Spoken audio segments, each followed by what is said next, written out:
We're back. It's round 8. It's British Mini Bikes.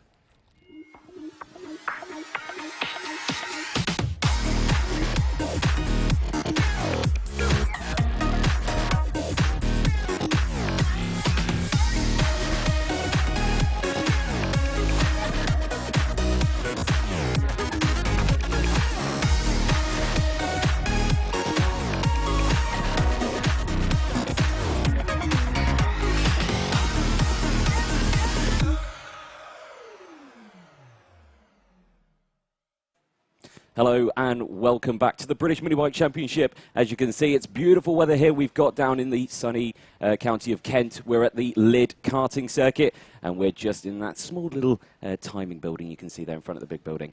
My name's Anthony Jordan. I'll be one of your commentators for today's round. Joining me in the comms box, we've got Jacob Harris. Jacob, how are we? I'm good, thanks, Anthony. How are you? I'm very well, thank you. It's a lovely drive on the way down here. Very picturesque scenery, but yeah. Wasn't it just? I thought my aircon was done for the.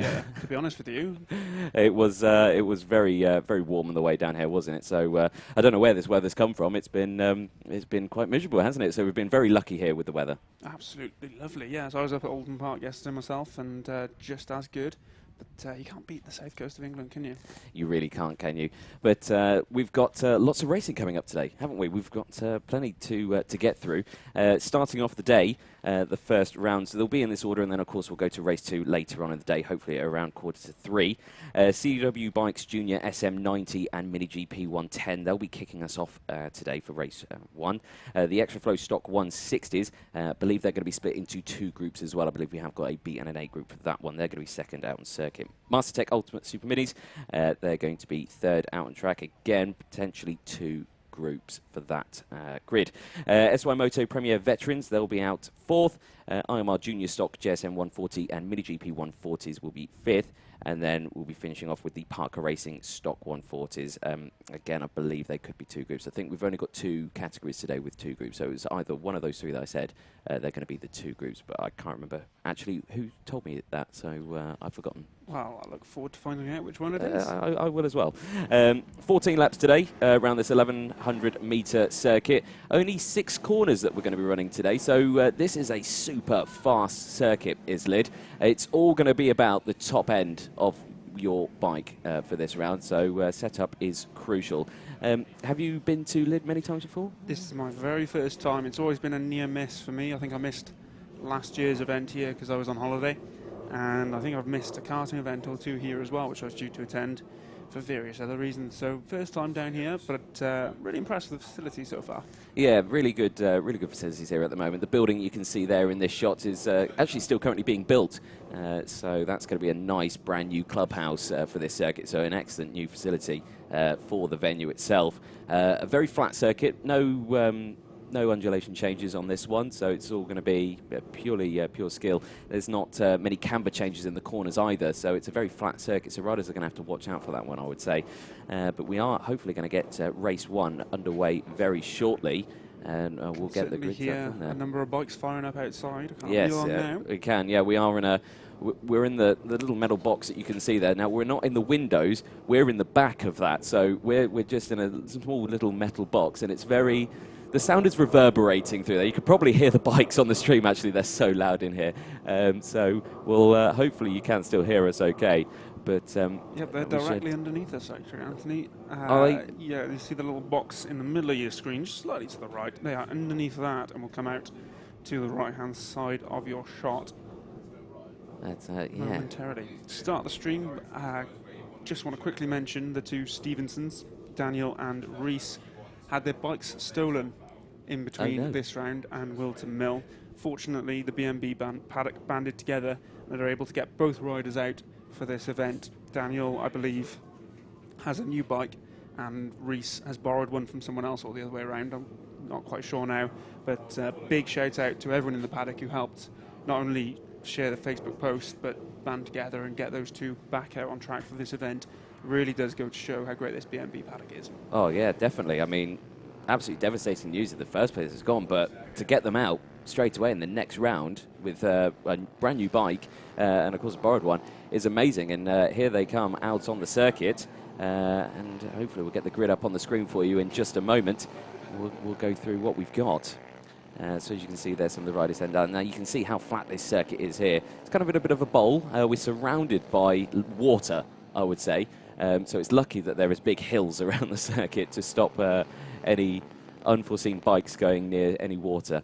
But here's the grid that we've got for the first race. Zach Weston's going to be your pole sitter for this one. Daniel Stevenson on one of the new machines. He's going to be in P2, 49.7. Luca Wilkinson in third with Joe Mozzie Mostica in fourth. Ollie Pearson in fifth with Ruby Booth in sixth. Joel Grieg in seventh and Charlie Pearson in eighth on the 100 machine. Thomas Bond in ninth. Jack Newton in 10th with Billy Carter in 11th. Brooke Champion in 12th. Hudson Cooper in 13th and Kyron Nelson 14th. Charlie Ward in 15th and Blake Wilson, no time set, in P16. So as you can see, the bikes just making their way onto the grid. Again, as one of the junior classes, we have a lot of extra marshals out there. The Paddock, the parents, they come out and help, which is always excellent. You see the number 11 machine there just coming up on the grid there.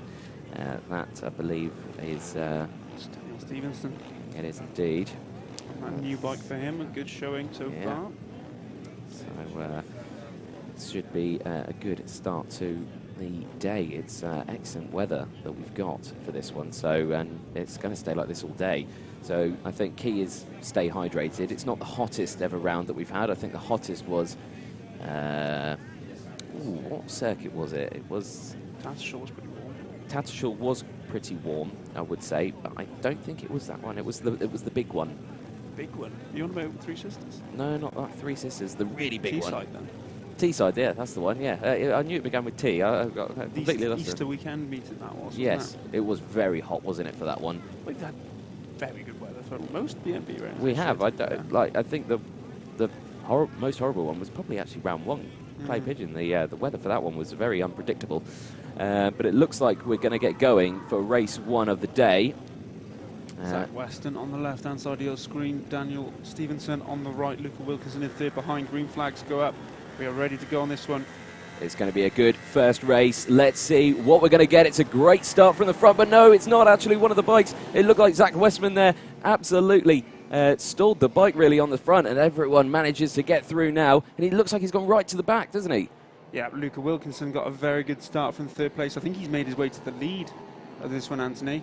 He has indeed, I believe you're right. So an excellent start from them as they're jostling for position in the mid-pack there. There's Brooke Champion that you can just see at the back of that. So the very bright yellow, the bike there as they go round the turn 3 corner. Now here we go, down the back straight. They'll have one more chicane as they go through. Very fast chicane this one. And you can see some of the riders actually flying through there in a single file there, and then we come onto this back straight. Now, I thought we were going to be running this section of the circuit where they go on the infield bit here, but they're not. They've got free rein to go straight down that back straight into the final corner. This will be turn 6 on the circuit, and as they come back round onto the start-finish straight now, try not to run too wide there, because that curb's really harsh, and it can really unsettle the bike. And here we go, finishing the first lap, and Luca Wilkinson is in the lead. He's up 2 positions. Just lost out. Sorry, Anthony, to interrupt. There's a red flag as well. Not quite sure what's happened. He's not coming up on any of our screens, but red flag, the race has been halted. So I didn't actually see what happened there, so we didn't get it on camera, so I'm not too sure. We've got it on one of the screens, so we can see a couple of the bikes involved. If I try and get numbers, I can see the number 8 bike, so Blake Wilson. His bike is there, and he's currently being seen to at the moment. He is sitting up, so that's a good start, as the rest of the bikes, I think, are going to be coming back into the pit lane at the moment. But if you have just joined us, we have just had a red flag on the end of lap 1 of race 1. So he's currently being seen to at the moment. It's a great start from Luca Wilkinson. I did think he lost the lead just as you were running through the order at the end of that first lap. I think Stevenson or just Weston on the line. just got in front of him into turn 1, I think. But I think we'll go back from how they started, which was Weston on pole, Stevenson second, and Wilkinson back down in third. I think, yeah, of course, the fact that we'd only had less than a lap, it will go back to the original starting positions, won't it? Obviously, minus any riders that were probably involved in this, because bikes won't be in the best of shapes I wouldn't expect. Big shame for the start of the race, actually. A beautiful day that we've got here, and, you know, straight into this sort of situation. It's never good to see, but, of course, it looks like the rider is up on his feet now, and he's walking to the medical car, which is good to see. So we shall hopefully get a restart for race 1 again very soon. A little bit more, of course, about this circuit. Now, I was last here about, I'd say 6 years ago. I'd say I was last here. And I was actually marshalling an event there. I wasn't commentating. I wasn't commentating about there. I was very young. Yeah, that wouldn't even think about commentating back then. And the marshal post that you can just see there on your screen with that with the man there in the yellow visors, that's where I was stationed. That's where I was. So there you go. Lovely view. Yeah, it was a lovely view. The problem is, it was absolutely pouring down with rain, and it was the most incredibly windy day ever. So I was absolutely freezing, and there's no windows on that box. It's there's no plastic or glass or anything. So I got it all in the face. It was horrible. Quite the opposite of today, then. Quite the opposite of today, but it was fairly late in the year. I thought, it was fairly early. I can't remember. It was quite a few years ago. But, yeah, for that one. Again, thing on the bike setups as well. Now, of course, with this one, in terms of your bike setups, now I know from road bikes, of course, it could be completely different with pit bikes, stock bikes, anything like that. But I know a key factor for this one, because it's got some quite slow chicanes, you probably and long straights afterwards, you're probably going to want to get a good acceleration, but you don't want too much that you lack on the top end. So the way you would get a good acceleration out of a corner with a bike is you'd get a sprocket, but you'd add a couple more teeth to the rear sprocket, and that gives you a higher acceleration out the corner. That's why when you see a stunt bike or anything like that, the rear sprocket is about the same size as the actual rear wheel. There's ludicrous ones. You go near the throttle, the front wheel just pops up. But of course, if you're wanting to get a higher top end, which I suspect most of the teams are wanting to do in this one, you would actually take a few teeth off. Either the front sprocket or the rear sprocket or anything like that, but that would provide a higher top end speed for these straights. But of course, because we've got a mix of slow chicanes, quick acceleration out of those, but then it's a long straight afterwards. It's kind of, you want to keep I'd say a neutral sprocket, because you want the best of both, really, don't you? You don't want a really quick accelerating bike, but then you have nothing on the end of the straight. But then you don't want something that's going to bog out of the corner, but you've got it all at the end, but by that time it's too late, you've been swamped. So it's going to be a fine line of how they've tuned these machines for this one. Now, of course, in terms of performance-wise, the bikes are the same all the way across for the championship, but they can make subtle differences here and there within the regulations, of course. As we've seen throughout the season, places like Three Sisters with big long straights, often we see one of the bikes quicker through the corners and the other quicker down the straights, and certainly going up that back hill at Three Sisters, we saw a number of bikes differing in top speed and weight of the riders affecting the overall performance of the bike. Of course, and it looks like we have got the riders coming back out onto the circuit now. As you can see there, one of the title sponsors, the Parker Racing truck, which I have to say I've overtaken 3 times on the motorway. Whenever I've left around, he's left before me, and I've always caught him up and overtaken him. And I was like, yes, I overtook Parker Racing. So, the only time you'll get to say that, Anthony. Well, exactly, yeah. It's I can ride a road bike very well, but one of these, I don't know how they do it, but these guys have got some serious skill. They they can chuck these bikes into it. And we saw it at the last round at Wilton Mill. In one of the classes, we had one of the riders coming over from America, from over the pond, and he was saying the class, the skill of these riders, he said it was much more than what he'd see in America. He said if I had put some of the American kids in this championship out here, they'd be swamped, he said. So these kids have got some skill. So there we go. That's a good side of it.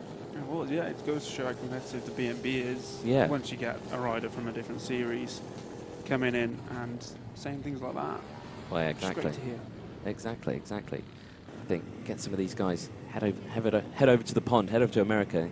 You're like guaranteed some wins if you're kind of mid-pack here on the pace, but just can't quite get to the top there. Head to America and you're guaranteed a pole position by the sounds of it. I think that's what you do in football, isn't it? Yeah. You can't make it in the Premiership over here. It's not football over there, it's soccer. But anyway, that's a whole different sport. And we're going to get going again very soon, as you can see there. Back at the front. This is another chance then for Zach Weston to get another go at the race start. Let's see if he can get it right this time. Green flag goes up, drops down, and no, he's stalled again. It's a disaster for him, and he's left absolutely standing at the back there. And straight away, Daniel Stevenson on the number 11 goes straight into the lead. What a cracking start. He's done even worse this time. He had trouble on the first start, but this is worse. This has just ruined his race. I know, that bike just didn't go, did it? It was such a shame. Hopefully he'll get it going. He has cut through the field before here at BMB, but the race win might be a bit beyond him now. Let's see how it can go as we head now into turn number 4. Into this, the third of the tricky chicanes. Here we go round, everyone gets through. It's a nice camera angle that you got there as they get the flip-flop into the entrance there. Onto the back straight now, this long back straight into the fast sweeping turn 6. As they come into shot now, keep it on the utter edge of the circuit, try not to clip the grass and then just lean it in. Get a late apex, bring the bike up, try not to go too wide again, stay off that curve as they cross the line. And Daniel Stevenson again still leading the way. Mosdick are just behind him with Wilkinson in third, and they're only separated by 0.7 of a second at the end of lap 1. It's still incredibly close. And of course, I think we're going to be onto about 13 laps, I think, for this one, because we've already completed 1 lap, of course, as the rest of the riders go through. But it's still incredibly close through the field. Zach Weston has got going. He set the fastest lap on that first lap. He's a whole 2.5 seconds quicker than everyone else. That race win might not actually be beyond him. I may have spoken too soon. Well, let's see how he does throughout this race. Of course, we'll keep an eye on that. We'll try and get the timing tower up on the screen for you as well, just to see, so you can see grid positions and how he's progressing through that field as well. Now, where is he? Is that him there, just diving into the corner? I think it was. I think he's already taken a few more positions. I think he's got a couple more. Let's see where the timing screen updates to. Yes, he is. Look at that. He's up into P6 already, is Zach Weston on the 24. So I reckon this is possible. 8 laps to go. He could have this. He's 4 seconds behind, but a second a lap quicker than the leaders. He could certainly get back in the mix. Got a few overtakes to make before then, though. Exactly. That is the hardest part of the race. And, of course, it's all well and good getting the quick times and getting up to the front runners, but it's getting past them. That is the tricky part, and that's where you see some serious skill come into play here with where you're positioning the bike as well out on the track. Now, again, on the back straight, as riders weaving in and out, as Mosdick up, weaves to the inside to try and defend. As they go back to the final corner now, and it's still so close, and it's third place of Luca Wilkinson. He's going to try and take the position into turn 1, but he can't do it. He stays behind, and now we've got Zach Weston right behind them now in P4. There he is in this shot. He goes to the inside, can't quite get them this time, but Luca Wilkinson takes P2 from Mosdicker out of the second hairpin as they go into turn 3 now, and that looks like Zach Weston looking to the inside again. No, he can't quite do it this time, so he's really pushing to try and do that. Has he got the power? Yes, look at that. Gets it done under power before they get to hairpin, the fourth chicane, I should say. Yeah, up into third now. Next up, Luca Wilkinson, who looks to have lost out under power on the exit of that corner. Yes, he has. That's second place. Yeah, Zach Weston. Done and dusted, making it look easy is Zach Weston as he comes out of the final corner on the power straight away, and it looked like he almost got the race lead there, and he has. He's got the race lead already, almost getting caught up by one of the back markers there. I believe that was, who was that we saw there? Charlie Ward? It could have been Charlie Ward, yes, I think you may have been right. So he's getting involved in this one. 6 laps to go, and Zach Weston retakes the lead after, well, he stalled off the line, didn't he, really? He didn't get going, but he's managed to already get it back into first. That just shows the sheer pace that young man has got. Yep, in behind him, Dan Stevenson holds second place where he started. Luca Wilkinson now into third where he started. I think Joe Mosdicker started fifth, so he's the one who's gained. Yeah, he has had a good start to the race, so he's getting going. There's your race leader. He's crossing the line now. He's already got a gap of, when they cross the line, 3 seconds. It took 3 seconds, and someone really downshifted there into turn 1. Saw the bike screaming out the window. I don't know if he went one gear down too much, But yeah, that was definitely not going to be healthy for the engine. It really sounded unlike it. We're following the battle here for third place. Luca Wilkinson currently leading Joe Mostica by less than half a second. Wilkinson in the blue of the two liveries and the red of Mostica, similar to his father's leathers. They come out now onto the back straight. Not a lot between them, Anthony. There is not, and it looks like Mostica potentially could have a run into the inside here for turn 6. Not quite this time. New fastest lap of the race goes to Weston, 46.6, as the rest of the field cross the line now. Absolutely nothing between Mostica and Wilkinson as they go through the first chicane onto another one of the straights into the second chicane now. Again, really crucial to get the gearing right here, and it looks like Mostica's got a good exit, runs slightly wide onto the curb, and he's just trying to get anything he can to get past Wilkinson here. Wilkinson defending well. Mostica having a quick look behind him just to see who's there. You've got no one there, so you've got free rein here to do whatever you need to do to get past. Let's see, round the fourth, or the third chicane, I should say, which is turn 4 and 5, and then we go into the final corner, turn 6 again. It just looks like he's struggling on that back straight, though, isn't he, to just keep up? Looks like he hasn't got it. It's all in the corners, I think. Yeah, and getting the power down out of the Mostica was quick around this part of the track earlier on. You see he's got the pace coming out of the corners, but runs out of track to make the move down. Goes to the inside now. So again, this is what we were saying about that setup, about how many teeth he got on the sprocket. So it looks like he's got a higher tooth number on the rear sprocket to get a good exit out the corner, but it's struggling at the top end. So he just can't get the power. And then we see that on the back straight where he's struggling to keep up with it. We'll show you here. Goes into the chicane, comes on the exit. There you go. The gap closes as they come out of the corner. But then by the time that we've reached the end of the straight, he's not there. Yellow flags out in the final corner. So someone's gone down. As all the riders slow down into single file. Can't see anyone on that screen, and I can't see anyone on the other cameras that I've got up in the... I think it's that bike that's going slowly there to the side. Can't see who it is. Might be Kyron Nelson, I believe it was, on the 15 machine. I think that is the rider who's struggling there. But back with the battle for the final spot on the podium. 2 laps to go. So not a lot of time yet for Mostica. He's got to find anywhere he can to get past Wilkinson as we come into the last chicane. Mostica with a bit of a shake of the head there, not happy with something that he did out of turn 3. So as he tries to get the flip-flop now through the third chicane of turns 4 and 5 on the back straight now, he really needs to get a good entry and exit into that final chicane to try and get him into this hairpin here. He seems to be really good around the turn 2 hairpin, or chicane, again I should say, get him chicanes and hairpins mixed up. But let's see what we can do about it. A couple of messages coming up. Checker flag, yeah, the checker flag is out. So please ignore the 2 laps remaining. There we go, it goes to finished. So Zach Weston wins your first race of the day. Daniel Stevenson in second. Luca Wilkinson holds on to that third from the ever pressuring Joe Mostica. Settles for P4. Joel Grieg in 5th. Ruby Booth in 6th. Jack Newton 7th. Charlie Pearson in 8th. Ollie Pearson in 9th. Brooke Champion in 10th. Billy Carter in 11th. Kyra Nelson in 12th. Charlie Ward in 13th, with Thomas Bond in 14th place. Well, that, again, exciting race 1 for today. Massive congratulations to Zach Weston. I mean, stalling on the grid and then bringing it back to take the win. I thought he'd lost Anthony, and he proved me wrong within a minute or 2. He really did, didn't he? He had the sheer pace there, didn't he? Of course, we'll be heading over to race 2 in just a moment. It will be, of course, the Extra Flow Stock 160s next out on circuit.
Stock 160s are going to be heading out onto the track very soon. Here's the grid. This will be for the B group. Scott McGivern will be starting on pole position with Adam Jamieson in P2. Matthew Putland in third place with Anthony Moore in fourth. Good name, Anthony. Dean Rowland in fifth place with Tommy Champion in sixth place. Jack Wolf in seventh with Daniel Merrin in eighth. Mick Lord, no time set in P9. That is your group for the B race. Race 1 for the Stock 160s. So, small grid for this one. Only 9 bikes, but they're going to be heading to the grid very shortly. As you can see there, some of them heading round now. Much faster bikes, these ones. Of course, some of the adult groups now that we've got out in circuit. So let's just see what we've got going out. Yes. Too many riders really to put into just the one grid, especially on a track like this. So we split them into two. We've got lining up here, that's Adam Jamieson on the right hand side. Yeah, 59 machine there. To the left you can see the 54 of Matt Hutland, and then behind him 461 of Dean Rowland. So we're still waiting on our pole man, Sebastian Barron. Hopefully he gets here soonish. Otherwise he'll have to start from the pit lane, I suspect. Yeah, I can't quite see that. Is a little bit further back. We are expecting more than 4 riders to this. In fact, I can see 1 or 2 of them making their way around now. I can see Dean Rowland on the grid there, the 461. So he's out there. Hello to Mary Lou Bland, watching on Facebook. Good to have you with us. Keep your support coming in on the comments across Facebook and YouTube. We'll do our best to get them up on the screen throughout the day, especially if you're in support of the riders we've got showing in our current battles. Tony Cooper, Joe Woodward, Peter Burford as well, all commenting today. Thank you for your support as always. British Mini Bikes is proud to bring you this live stream in conjunction with Alpha Live. We've not got our pole sitter. It's sponsored by That Man's Elbow. Yes. But we've got the green flag. Riders sit up. We've not got a pole sitter. Sebastian Barron isn't here, so it's a good start. Bit of a wheelie from the 461 of Dean Rowland as we get away. 12 laps to go on this one. Adam Jamieson leading the way on the 59. Yeah, great start from Jamieson into the first of the chicanes. And we have 6 riders out on track for this one. I believe we do have 6 riders. So, yeah, missing a couple of the grid that we called out. So, massive shame for that one. They may already be in the A-class. I'm not sure if they were just accidentally putting that one. So, but leading the way is the 59. And it looked like he almost missed the corner for that one. Looks like he almost went a bit too fast, did Adam Jamieson. But he's got that well under control now as he's got close behind him Matthew Putland on the 54. He's keeping him on his toes there as they go into the final corner now. And there is a move down the inside there, I believe, from Jack Wolf on Dean Rowland. And I think he may have got the position there as we cross the line. Let's see if the timing screen updates. It's Anthony Moore, actually, that goes up into P3. He's up 2 positions now, so cracking start from Anthony Moore on the number 12 machine. Yeah, good move into the final corner. Hopefully let's see a bit more of that throughout the race.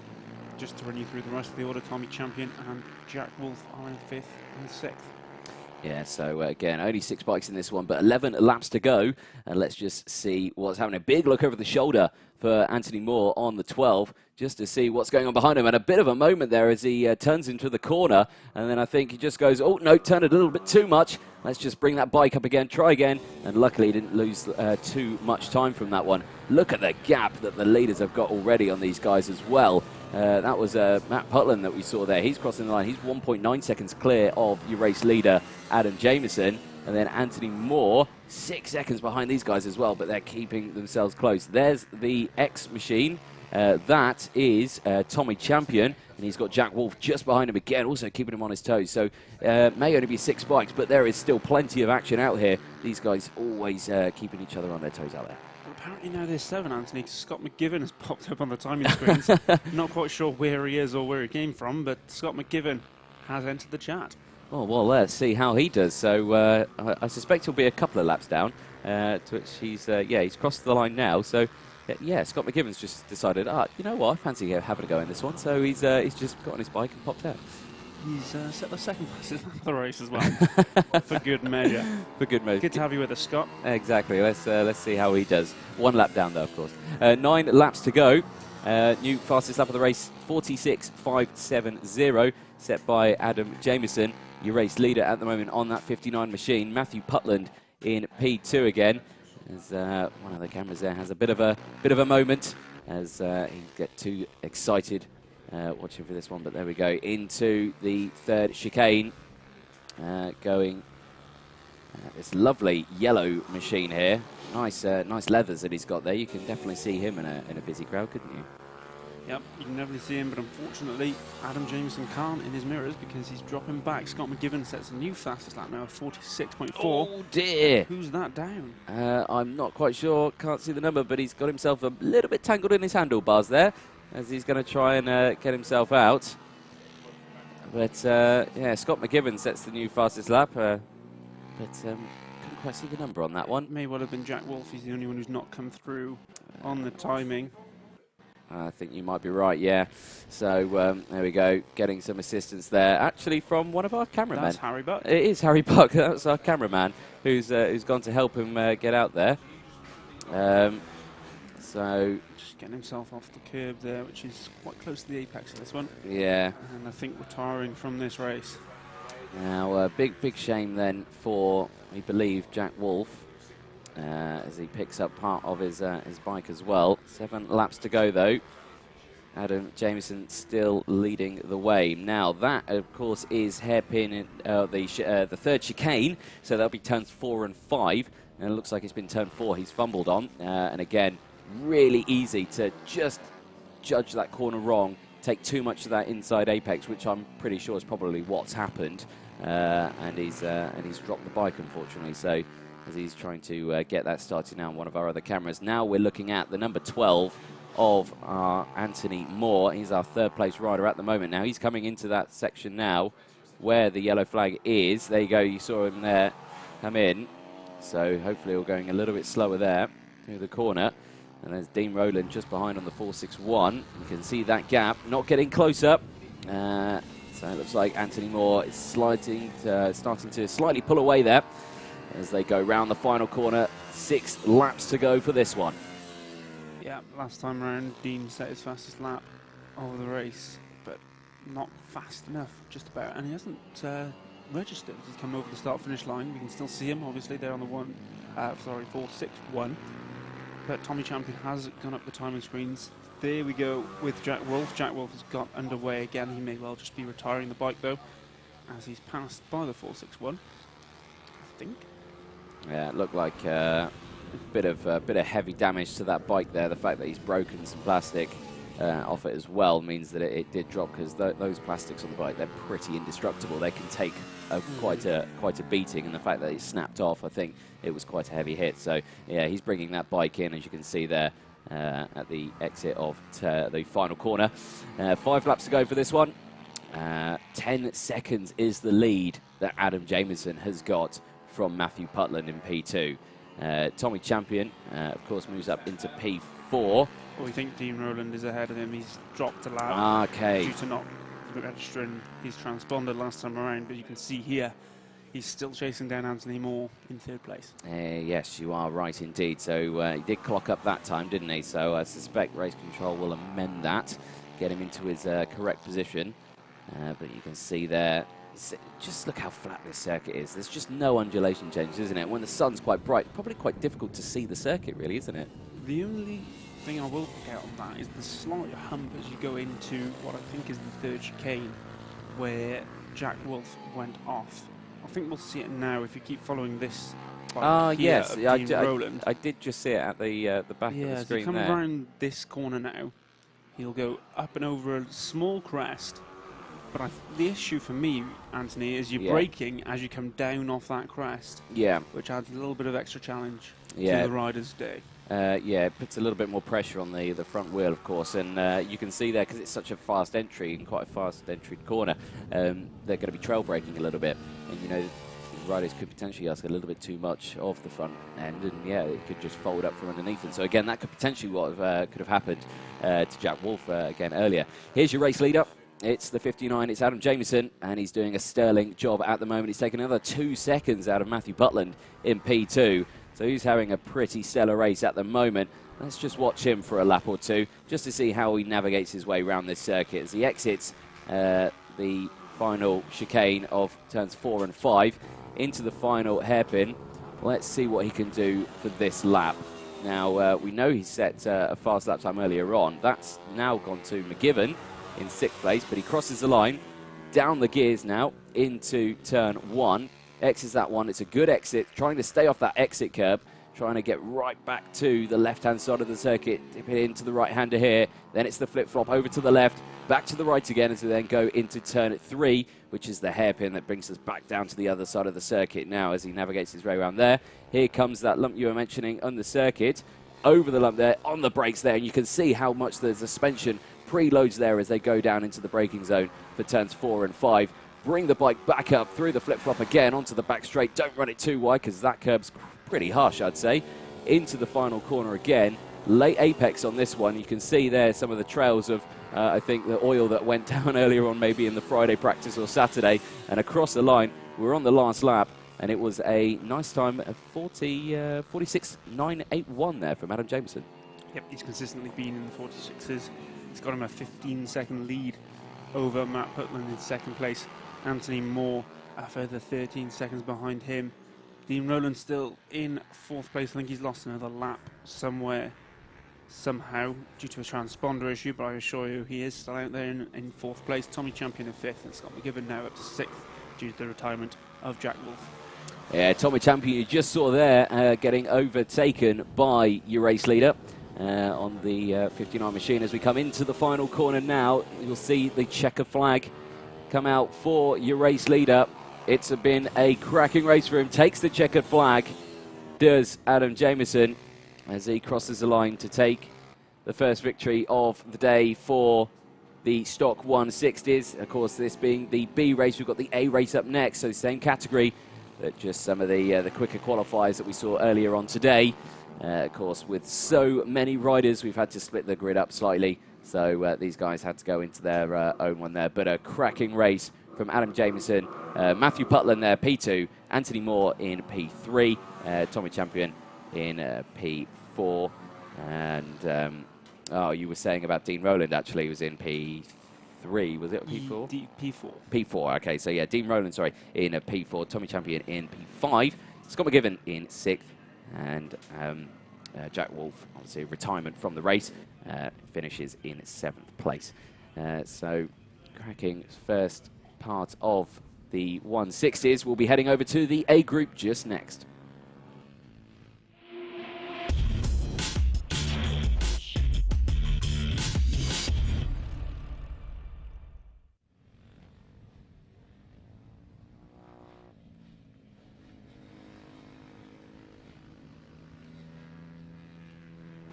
So here's the grid for the A race. As you can see, Ryan Tyers starting on pole with, you guessed it, Luke Westerman in P2. Those two providing excellent races for us nearly every single round. They always go at it, don't they? Jim Lovell in P3 with Ty Kinton in 4th. James Mozzie Mostica in 5th with Julian Gromit in 6th. Andrew Thompson in 7th with Ben Klukas in 8th. Jamie Callan in 9th place with Richard Rice rounding out your top 10. Robert Cox in 11th with Kai Jones in 12th. Andrew Jones in 13th with Phil Dickens in 14th. Chris Edwards in 15th and Dougie Craven in 16th on the 74 machine. 45.327 from him. Sebastian Barron, he's in 17th place. Luke Small in 18th. Rounding out the grid in 19th is Joseph O'Neill on the 90 machine. 45.933 from him. So the field spread out at the moment, I believe, by about 2 seconds or so, I'd say. 3 seconds. 3 seconds. Anthony. Ah, yes. The top 2 separated by less than a 10th in qualifying, and our top 5 all within a second of each other, so this should be a very, very close race. Brian Tyers, Luke Westerman, Jim Lovell, Ty Kinton and James Mozzie Mostica are names we're very familiar with here at B&B. Too familiar. All right. I'm quite happily familiar with them. Are you? Yeah. Oh, that's good then. Here they come, onto the grid. We've already got, I think that's James Mostica there in 5th place. into second place slides Luke Westerman. And Ryan Tyers in the black outfit to the left-hand side of your screen. Keep an eye out for those two. Well, let's see how we go for the A race for the stock 160s. It's the extra flow, guys. The green flag goes up. Ryan Tyers or Luke Westerman, who's going to take the win as we go across the line to start the race into turn one as all the bikes slot into position there. There's still 3 wide round on the apex. Absolutely fantastic to see. And then into the second chicane now. So as soon as they finish one, they're straight back into another one. And again, as they all dive down to the inside. And who's going to try and get the lead as one goes onto the grass? I can't quite see who that is, but manages to keep it upright as we go round turn 3. Great start from Westerman. He's in the lead. Tyers follows, and I think that's Jim Lovell in third behind. Yeah, it's a good start from all of them as they dive into this fast chicane now, onto the back straight, into the final corner next. And we've got the long straight who's going to be in front as we cross the line. But it is still Westerman from Tyers. So Westerman managed to get the jump on Tyers, but keeping them very close for comfort is Lovell. Lovell right on the back of these guys on that 87 or 97 machine. Yeah, Mostiger, Thompson, Kinton, Rice, Clucas, Jones and Gromit, your top 10. But these front 3 are racing away. They really are, aren't they? They've already got quite a big gap, already 1.8 second gap from Mostiger in P4. There you can see him, and he's on his own. He has a good look over his shoulder there, and it's a close battle there between Andrew Thompson and Ty Kinton. They're having some very close comfort. Ty Kinton managing to get front, though, of Andrew Thompson. He takes P6. Yeah, back up out front. Now we see Tyers go to the inside. Westerman not quite able to make it happen here. Coming across the start-finish line now into the first chicane. There we go, as they get that flip-flop there. Really nice chicane, that turn 1. And again, repeating it again for turn 2. Diving it down the gears. Getting that first and second apex. Trying not to run too wide because that will really unsettle the bike as you try and get it under braking again. Probably trail braking quite hard now. And now they've got a good run into turns 4 and 5. Can't quite do anything here. Right on the back wheel of Westerman is Tyers. So let's just see who's going to get the better exit out of here again, who's going to get the bike up right. Oh, Tyers runs slightly wide, and that could potentially give an opportunity to Lovell. Now, who's going to close the gap on these guys? Of course, he's going to try and stay there. Maybe he's going to just wait, see what happens, see how it develops, because he could see these guys have a bit of a coming together. Hopefully not, but let's just see what happens as the rest of the goes through turn number 1. Yeah, he's got 9 laps to sit and wait. We've seen these two come together at some point this season already. Wouldn't be surprised to see it again here. They are very, very close here at Lydd. They are super close, and of course the faster rider in qualifying was Tyers, so Tyers is going to be trying anything he can to try and get past, but only fractionally of a second he was faster. So let's just see what happens at the end of this one. 9 laps to go. They've got the final corner now. They'll be crossing the lap. 8 laps to go for this one. The fastest rider out on the circuit is actually your third place man, Jim Lovell. He's done a 42. I say that, Ryan Tyers now just takes the fastest time, 42.824. So Ryan Tyers is really trying to pile on the pressure of Westerman here, not giving him any room, is he? Yeah, Lovell dropped back on that lap actually. He's got the pace to stay with them, but he needs to be consistent. Yeah, trying to be consistent with these two is very difficult. As you see, they're jostling for position so much. You don't want to be right behind them just in case of anything. But he's just keeping a safe distance, I would think. I think he's got the right idea. Yeah, Tyers doesn't seem to know what a safe distance is. He's all over the back wheel of Westerman, looking every single corner for an opportunity. As they are absolutely identical around that final corner now. Down the gears through turn 1 again. Absolutely neck and neck, wheel-to-wheel action here for the A race of the Extra Flow Stock 160s. 7 laps to go into the second corner.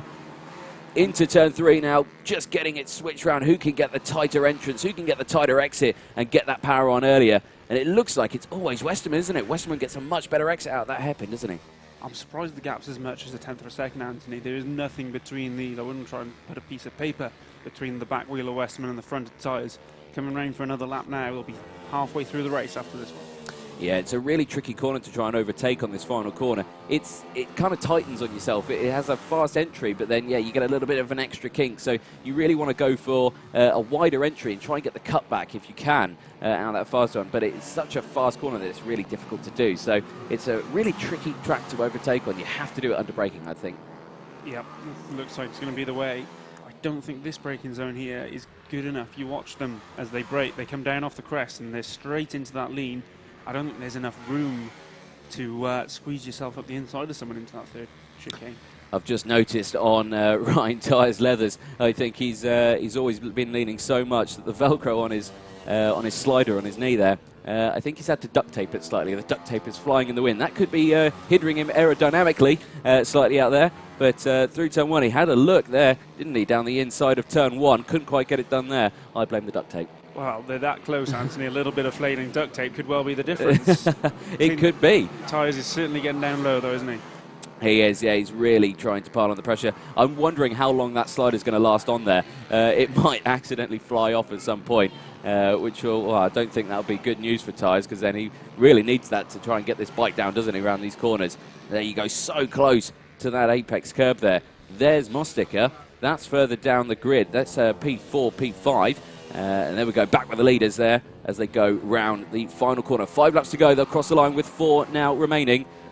And it's just neck and neck between them. The gap says it's 0.2 of a second. It definitely doesn't look like 0.2 of a second, does it? They've been no more than 2 or 3/10 of a second apart this whole race. We're on the 8th lap now, on the 9th lap, sorry, Anthony.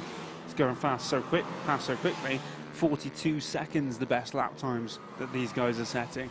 Yeah, these are absolutely neck and neck. And you just see the commitment from both of them as they just dive it down the gears there, just switching it over the left and right onto the back straight now. And it's a good exit this time from Tyres. Is he going to have a look down the inside here for the final corner? He looks to the inside. Westerman looks over his shoulder. Can't quite do it this time. Stays behind him. And again, that last corner is so tricky. Tyres has a good look behind him as well, just to see who's there.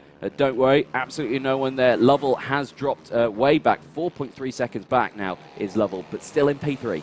Yeah, big gap back to Lovell, and a further 5 to James Mossiker, who himself has got a 2.5 second lead over 5th place Ty Kinton. It really is between these two now. They can afford a slight mistake or two between them. They can indeed, but obviously they don't want to do the ultimate mistake, and that will of course mean doing that. But yeah, let's just try see what they can do. Of course, they'll know how many laps are left, because I would be counting in my head, I would suspect. So on the last couple of laps, we're probably going to see a last lap lunge somewhere on this circuit. But honestly, I don't know where. It looks like he's eyeing him up into the final corner quite a lot, doesn't it? So he gets a good exit out of the final chicane. But it just hasn't been quite to do it. So I think he's going to go for a last corner, last lap lunge. Yeah, he's not got many more opportunities, Anthony, at this stage. We're on the penultimate lap of the race. They will see the last lap board next time they come round. Another said, I don't think this is the place to be diving up the inside. It's just too much risk. There's too much pressure on that front tyre, isn't it? You can just ask a little bit too much. You can drop the front, as we saw, of course, in the B race of this category. Into the final corner we go. Nothing this time around. They're going to get the last lap board, and the last lap board is probably the worst board you could give to a rider who's been battling so hard for second place. They get it this time, and Westerman sets a new fastest lap on that last lap alone. So Westerman's pulled the pin, and now he's going to try and get a gap open on Tyres just to try and pull away and deny Tyres the race win for race 1 of the A group for the Stock 160s as they go round turn 3, and that's the biggest gap I've seen between them actually on this last one. So I think Westerman's gone, nope, you're not having it. Yeah, it seems weird to say that that's a big gap, but in terms of these two, it is. I think he's just about got it, Westerman. I think he has, as we've exited the final opportunity of braking. Tyres is nowhere near this time. Is he going to go for that last lap lunge? He switches back to the outside. Is he going to try and get the cut back as we exit this one? The corner tightens as we exit that one. He can't quite do it. It's across the line. It's Westerman who takes it from Tyres by 0.2 of a second across the line. What a race as they shake hands. But those guys gave no room, did they? Absolutely. As I said, I don't think that was bigger than 0.3 of a second throughout the whole race. Excellent riding from the two of them. Jim Lovell comes home in 3rd, James Mosticker 4th, and Ty Kinton in 5th. Absolutely fantastic race from those guys. But even though they were battling so hard, there's a nice wheelie there from Ryan Tyres. Happy with his P2. Westerman with a wheelie as well. So those guys giving a good wave to the crowd there as well. Good crowds here as well, actually. It's quite a big grid that we've got. As you can see there, some supporters at the edge of the circuit. But a cracking race throughout, and the fact they were battling so hard and still opened a gap of 10 seconds, you know, they were really piling on, really putting in the good laps, weren't they? Two riders at the absolute top of their game. What's next, Anthony? Up next, we are going to have the MasterTech Ultimate Super Minis.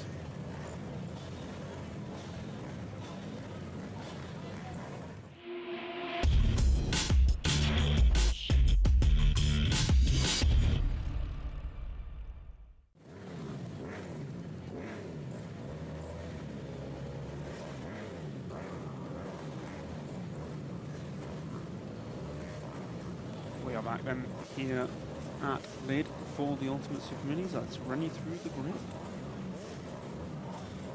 Pole position goes to Mr. Joe Dickinson. Kyle Ryde starts in second place. Joe Goggins on the 23 is in third. Lawrence Wardle alongside him on the 414. I can't read that name on the grid, so let me just double check my notes. It's Jaron van der Born in fifth place with Sam Crooks and company on row 3. Michael Gow is in seventh place with Dane Blackburn in eighth.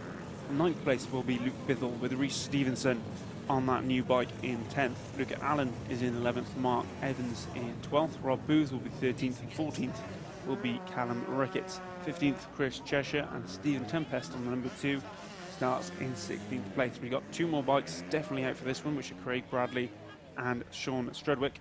Jared Wright and Andy Abbott did not set a time, and we may not see them, unfortunately, in the race. Looks like we've got one of the riders out on the circuit who's struggling with his bike. It looks like he stalled it, and it looks like he was playing around with the handlebars as well. He just gets it going now. It's the 28. And who is the 28? Luca Allen. If I remember correctly. Yes, it is. It has Luca in big letters on his back. Oh, that's very helpful, isn't it? Thank you, Luca. But yeah, so it was hitting the handlebars, I think, slightly. So I don't know if he actually dropped it as well. So, interesting one. So he's making his way around now, so he will be on the grid. Unless he's making his way back to the pits, but he looks to be fine. It looks good to me. So we've got the returning Carl Ryde. Yes. In this one. Now, Carl Ryde's only been part of some of the championships a couple of rounds. I saw him at Tattershall. He was there for that one, and also Clay Pigeon he was racing as well. So I think he's running his third round in the championship for this one. But let's just see what we can do this round. He was 1.162 seconds off pole position in qualifying. Joe Dickinson starts this one on pole. He's on the left-hand side of your screen. On the right-hand side is Kyle Ryde. The green flags are up. We are ready to race in the Super Minis. And away we go. Good start from second place man Kyle Ryde. He takes the inside and takes the lead. No, he doesn't. Joe Dickinson got away just as well. Excuse me on that one. Dickinson leads Ryde into the second chicane. I have to say, Dickinson's going to have a lot of pressure on him here. Carl Ryde, obviously crowned champion of this year for British Superbikes in one of the smaller classes in that category. So we've got a championship-winning rider in this category, and he's in second place, and he's hunting down Joe Dickinson. If I was Joe Dickinson, I'd be petrified right now.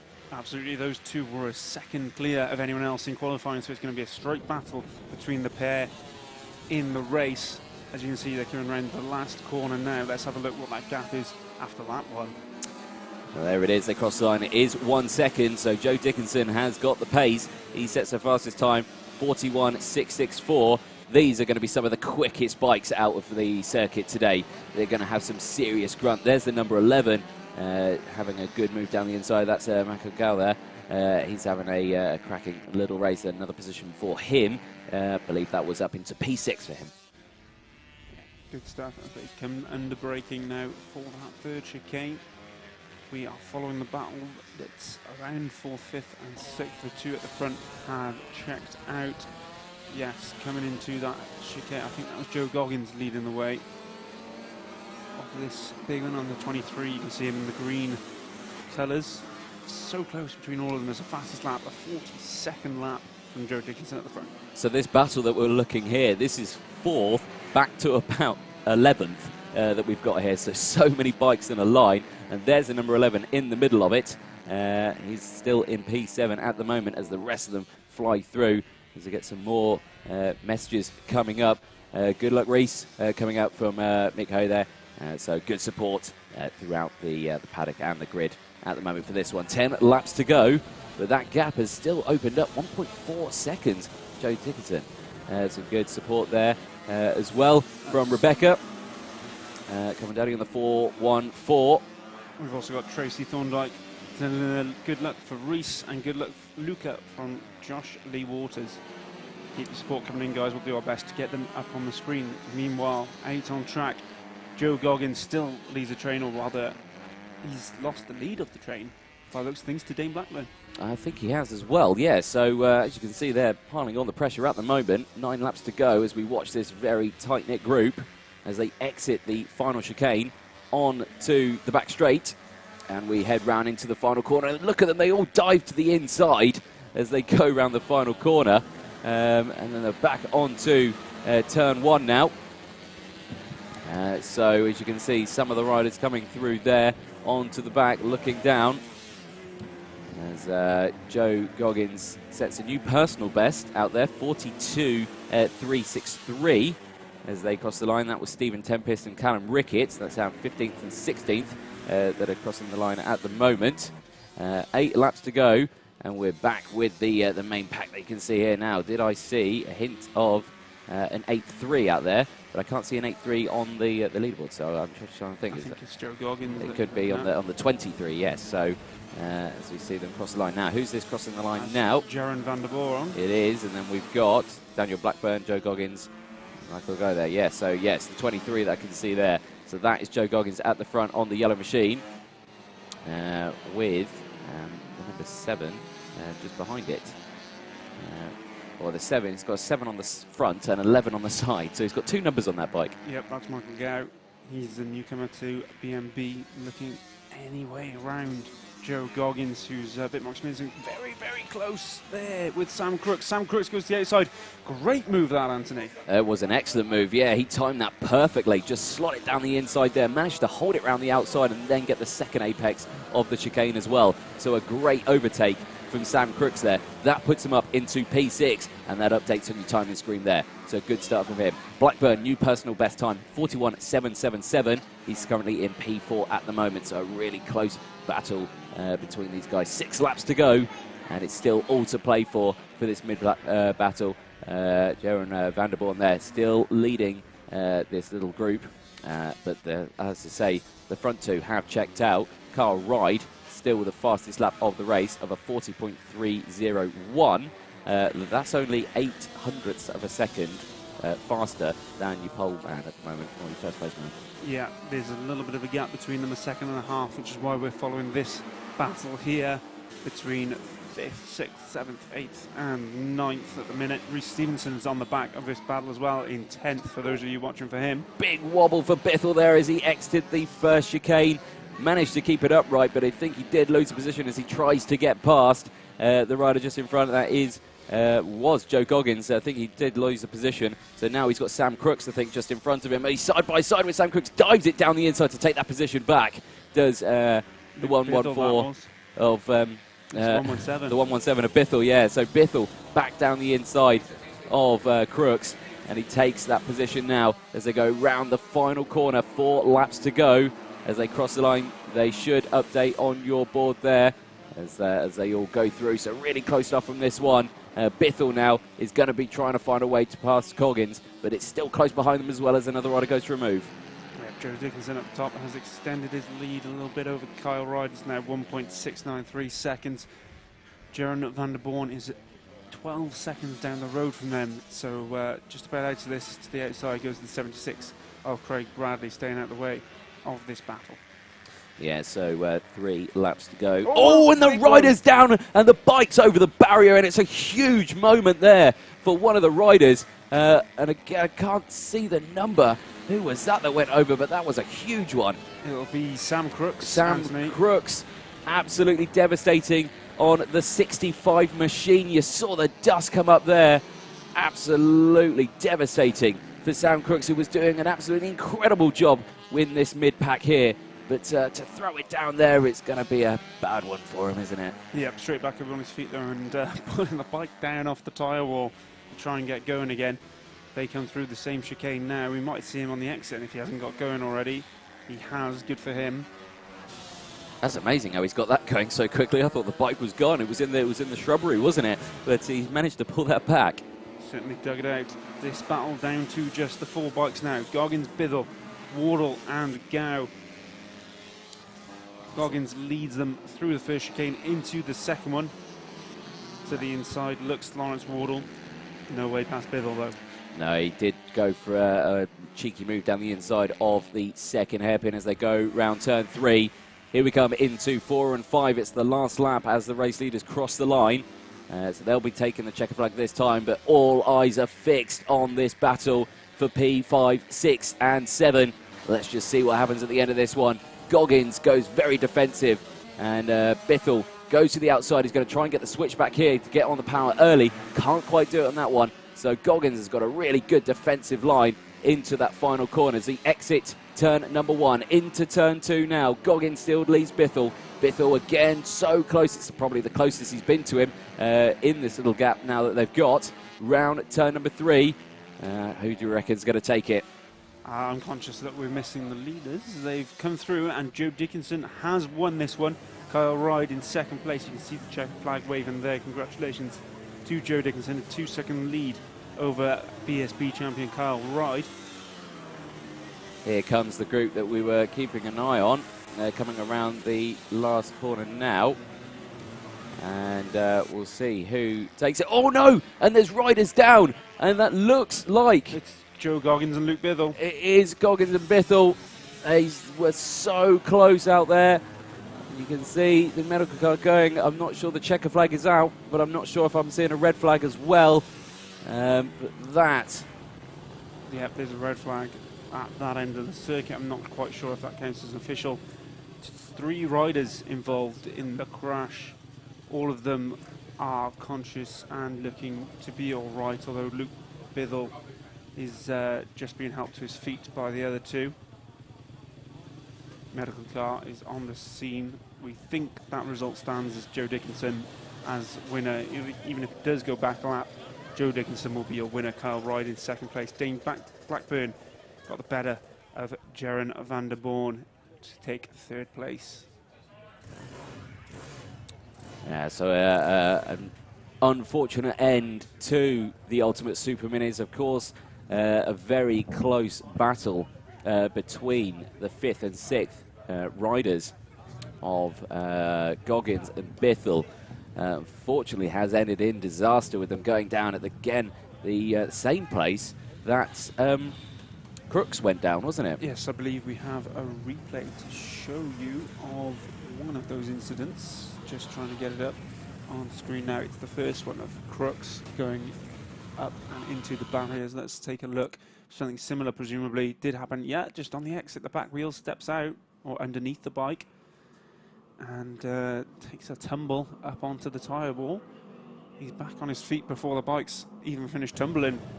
Yeah, good stuff from him. So that is probably what's happened then to the other 2, but they were side by side and took each other out. I suspect that's probably what's happened. Well, there's 3 bikes involved, Anthony. You can see now Luke Bithell is sat up on the tyre wall. I think there is actually only 2 bikes involved. I think one of them's actually just stopped to help out. I think that's what's happened there, because the other bike was lent up and looking in absolute perfect condition.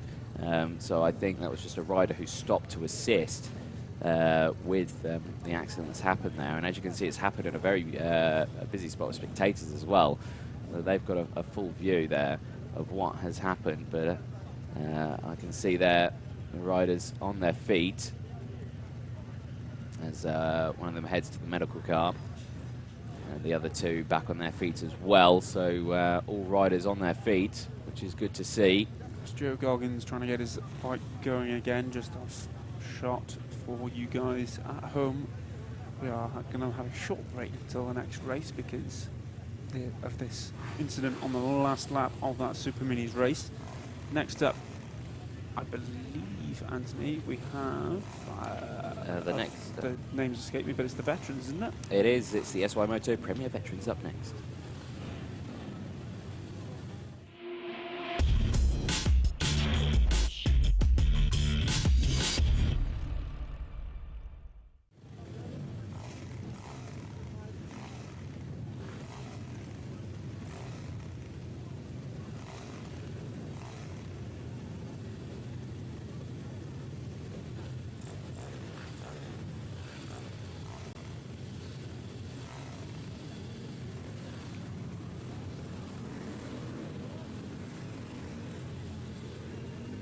We're back here at Lydd for the first of the Pit Bike Veterans races. Anthony, tell us who's on the grid. Oh, well, this screen should tell you Joe Mostica is starting on pole position with Julian Gromit in second, Andrew Thompson in third, Richard Rice in fourth, Martin Cockayne there in fifth place with Joseph O'Neill in sixth, Paul Histon in seventh, and Andy Williams in eighth on the 50 machine. Sean Benton there in ninth place, Gary Carter rounding out your top 10, and Tony Rebley there in 11th place. 48.245 from him. Smaller grid than we're used to for the vets, but tight at the top. We have 5 riders separated by less than a second in qualifying. Mostica 2.5 tenths ahead of Julian Gromit. All then down to Andrew Thomas 3 tenths behind the leader, and then 2 riders 7 tenths off the lead. They are Martin Cockayne and Richard Rice. Oh yeah, so you can see them lining up on the grid there. The 21, Richard Rice in 4th place, just behind the 75, Julian Gromit. Yeah, Mostica dominated this class earlier in the year. He hasn't had as much success throughout the summer, but he's back on pole position for this one. Julian Gromit to the right-hand side of him. And I'm always thankful of Julian Gromit having Gromit the dog coloured leathers. It is always helpful, isn't it? On the 75. I always notice, because I know it's a white bike with the small 75 on the front. But there we go, green flags up. Looks like we're ready to go for the 4th category of the day, and it's a good start from all. No wheelies through that there, so excellent start. Mostica holding on to the lead, and the 21 straight up into the second place position, and that is, of course, yeah, Richard Rice. So great start from Rice. Yeah, he's under pressure going into the chicane, but he holds it from Andrew Thompson, who's the newer rider in this one, who's been challenging Mostica most recently. All over the back of Rice and going into this one. But Rice holds on to second place. No, he doesn't. Thompson up the inside of Rice. Yeah, good move from Thompson there. So again, eye of the needle there, trying to thread it through and getting it under the braking zone, but manages to do it over that hump in the circuit. Takes that second place position as the rest of the field go through. So here's the top 5 that were separated by less than a second with each other. They're going through now. Mostica, Thompson, Rice, Gromit, Cockayne, and then we've got the battle further back. It's O'Neill, Histon, Williams, Benton, and Rebley there. So that is your order at the moment. 11 laps to go, and you can see the bottom 5 there, all setting personal best, or everyone's setting personal best, but James Mostica, fastest out on circuit, 45.636 this lap around. Yeah, not a great first lap from Julian Gromit. He'll be disappointed to go from second down to 4th. He's stuck behind Richard Rice now as they go through the 3rd of the chicanes. Interesting to see if Andrew Thompson can challenge Mostica at the front, because Mostica already has over a second's gap to him. But Thompson has been pretty strong these last couple of rounds. He has indeed. Let's just see what the gap is as they cross the line this time. It's 1.1 last time around. Across the line, it's 1.6. So Mostica pulling away, sets another new fastest lap of the race, 43.665. That is compared to the 44.2 from Andrew Thompson that lap. So, yeah, big differences in terms of lap times that he's found up there. Mostica finding a little bit more from qualifying. Bit of work to do for Thompson. We follow 3rd and 4th place just behind Thompson, which is Richard Rice and Julian Gromit. Richard Rice in the black and green affair with a bit of white trim, whereas Gromit's the all-white leathers and helmet. Goes to the inside for the final corner, Anthony, and he's got the job done. Yeah, it's a good move there from Gromit on the 75 as he slots it there into P3. Richard Rice there with the very noticeable Ricey leathers, as you can see there in bright yellow on the backside of his leathers. So you can see who it's coming up when you're in close quarters, can't you? Yes, indeed. He's back down where he started now. The only change in your starting order is Thompson's got ahead of Gromit. So it'll be interesting to see if Julian can get back at Andrew in the remaining 3 quarters of the race. Yeah, Gary Carter there. He's just joined the back of this pack, 1 lap down. So another rider who's decided to join the race. His last lap, 136.5. So let's see if he improves that this time around. But up to 11 bikes out on circuit now. And he's just been slotted back into position, actually. Now he has in 6th position on the number 11. So I think it was a transponder issue. Looks like we've cut back to the battling pack behind our top 5. 6th place, Gary Carter leads, or did, we're not quite sure Yes, he's still there under intense pressure from Paul Histon for 6th position. Histon goes to the inside. Not quite the opportunity he needed to overtake Carter and his transponder issues. Yeah, so Carter and Histon there, they were super close side by side going into turn 1. Histon there with a bit of a moment, bringing the bike upright as they go into the braking zone now, holding a much tighter line. Almost had a bit of a wobble there as he asked a little bit too much of that front wheel as we exit turns 4 and 5 onto the back straight now into the final corner of turn 6. He's alongside Carter. He can't quite do it this time. He switches back. Is he going to try and get the switch back now onto the start-finish straight? But here comes the riders behind. It's O'Neill behind as they cross the line again. Carter doesn't clock up, but he is still there in P6. So it's still Carter from Histon as they go into the braking zone again. So close between those two. It looks like Histon's almost tripping over the back of Carter as they go through that first corner, doesn't it? Joe O'Neill and Andy Williams looking for any opportunity that these guys give them as well. They are just sat back, ready to pounce, I think.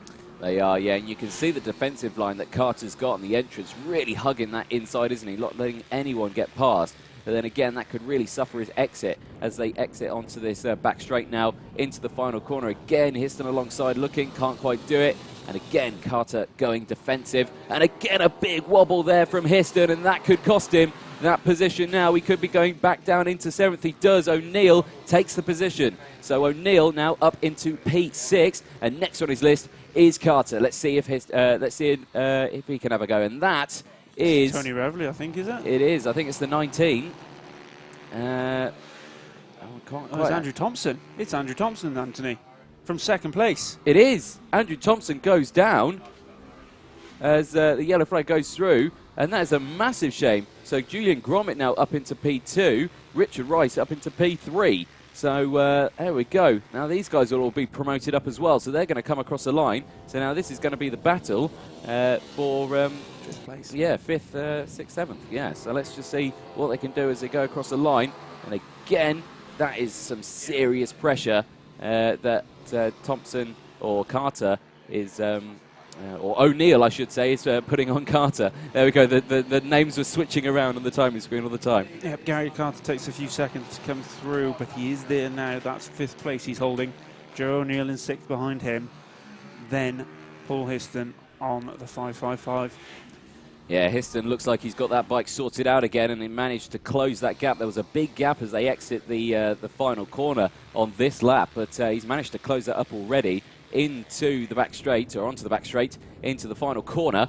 Let's just see what can happen as they're 3 wide. So there we go. That was O'Neill down the inside of the final corner. I think he's got that move done. Yes, he has. That has been dealt with straight away, and O'Neill goes into P5, Carter down into P6, Histon still in P7, or not for much longer as he looks to the inside here. No, can't quite do it. Has to hold on to P7. Andrew Thompson's got going again at the back of the pack. He's chasing down Tony Reveley now. To the outside goes Histon. Not quite sure there's a way around the outside there. There isn't. No, he's massively opened that gap now, hasn't he? He's under some serious pressure from the riders behind. I think that's Andy Williams that he's got pressure from as they try and get through this final chicane onto the back straight. Not quite managed to get past him, though, has Williams. So Histon still in P7. O'Neill now pulling away slightly as well. So O'Neill clearly the faster out there. Personal best time, 47.341. 46.239 that time around, though. So there we go as they go through. 3 laps to go, though, and Histon is all over the back of Carter, isn't he? Yeah, Andrew Thompson is 3 seconds behind these guys and lapping 3 seconds a lap quicker. So he will be joining these before the end of the race. Keep a close eye on this battle. It's going to be hotting up, and of course they're going to get that last lap board this time around, and that always brings out the worst in the riders, doesn't it? Brings out the red mist as they go down that little up there into the heavy braking zone. There's Andrew Thompson. So he's already closed back on them, hasn't he? Yeah, so he's really opened that gap, and there is Mostica. He's absolutely flown away. He's got a gap of 5 seconds from the guys behind, but he's absolutely flying ahead at the moment. He's nearly lapping the guys in 5th place. Yeah, Joe O'Neill comes through in 5th. Histon leads that battle for. Andrew Thompson is past Andy Williams now. He's right in the mix of that battle as we follow Mostic around his final lap. He's going to take the win here. Yeah, he's got some nice clear traffic, or nice clear air in front of him. No traffic at all for him. And there's a rider down in the second or first hairpin. I can't quite see the number on the screen. It's the 164. That's Tony Reveley. It is Tony Reveley, so massive disaster for him. And that is out of turn number 1. But it's last lap for James Moszimarsticker, I should say. Joe being the younger of the riders in the junior classes. But he's going to come into the final corner now across the line. And he's going to take the win for the veterans. Nice wheelie across the line there. And then we're back, I think, with the group for 5th place of O'Neill, Histon and Carter. And I'd be curious to see who's going to come across the line. I think O'Neill's got 5th wrapped up. Here are Histon and Thompson, is it? It is Thompson, yeah. Challenging Histon on the very last lap. Obviously recovering from that crash. He came out of 2nd place. Goes to the inside on the final corner. And we haven't got the shot. There it is there, and I think he's got him. He has. He has got him, so he's got that done in the final corner. Thompson managed to get another position after crashing out earlier on. Takes 6th position at the end of that one. What a race from those guys. Yeah, great stuff from our vets. Mostica back on form for this one. Gromit Rice be happy with their 2nd and 3rd place. Shame about Andrew Thompson, but a good recovery from him up into 6th. Yeah, very good recovery. We will be heading over to the IMR Junior Stock JSM 140s and Mini GP 140s. They're coming up next for you. Stay tuned.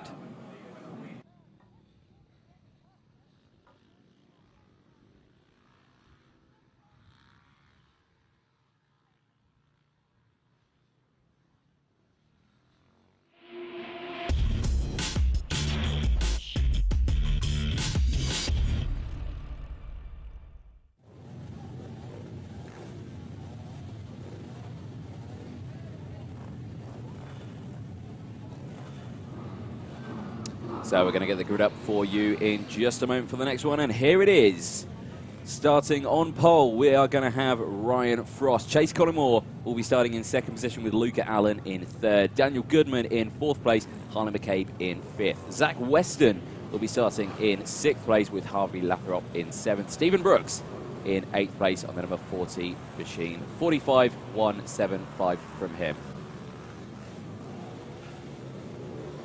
9th place, Ty Butler. Rounding out your top 10 is Mason Greasy there. So George Bowles in 11th. Now, George, a little further back than we'd usually see him. He's usually up at the front there, so we'll keep an eye on that one throughout the race. Charlotte Macuso there in 12th. Nathan Ellis-Ward in 13th. Teo Collymore in 14th. Asian Thomas there in 15th. And George Wood in 16th on the 93 bike. Blake Wilson in 17th. And Ruby Ruth rounding your grid in 18th place with a 56.173.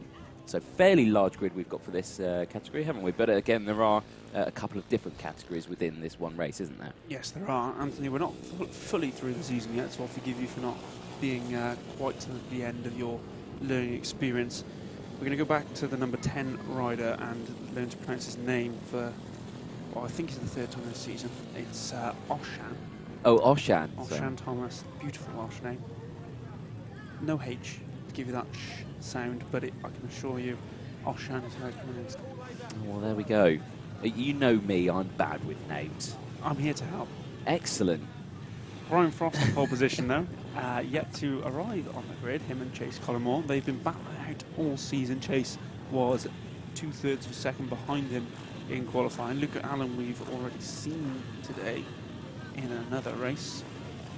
Support coming in from Josh Lee Waters, who messaged us with support for Luca earlier on, and he's also saying his BFF Ryan is in this one as well.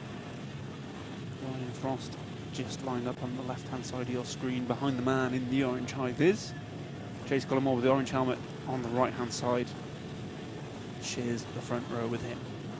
Of course, yeah, 2 different classes in this one. Top 2 are the JSM 140s, and then the second 2 are the Mini GP 140s. So 2 different classes in this one, and you can tell from that one. And Luca Allen with a good start, almost trying to get in front of Daniel Goodman as well.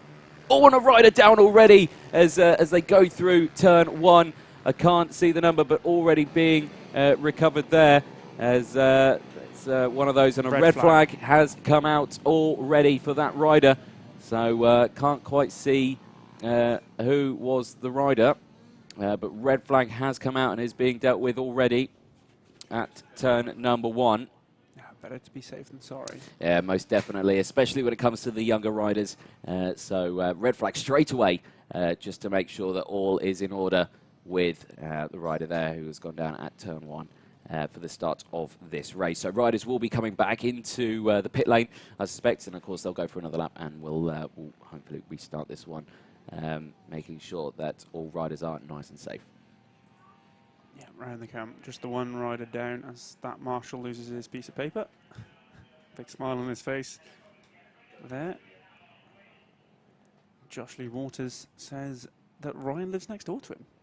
Well, there you go. Or Luke. Well, he's supporting Luca and Ryan in this one. One of them lives next door to him. Thanks for joining us on YouTube, Josh.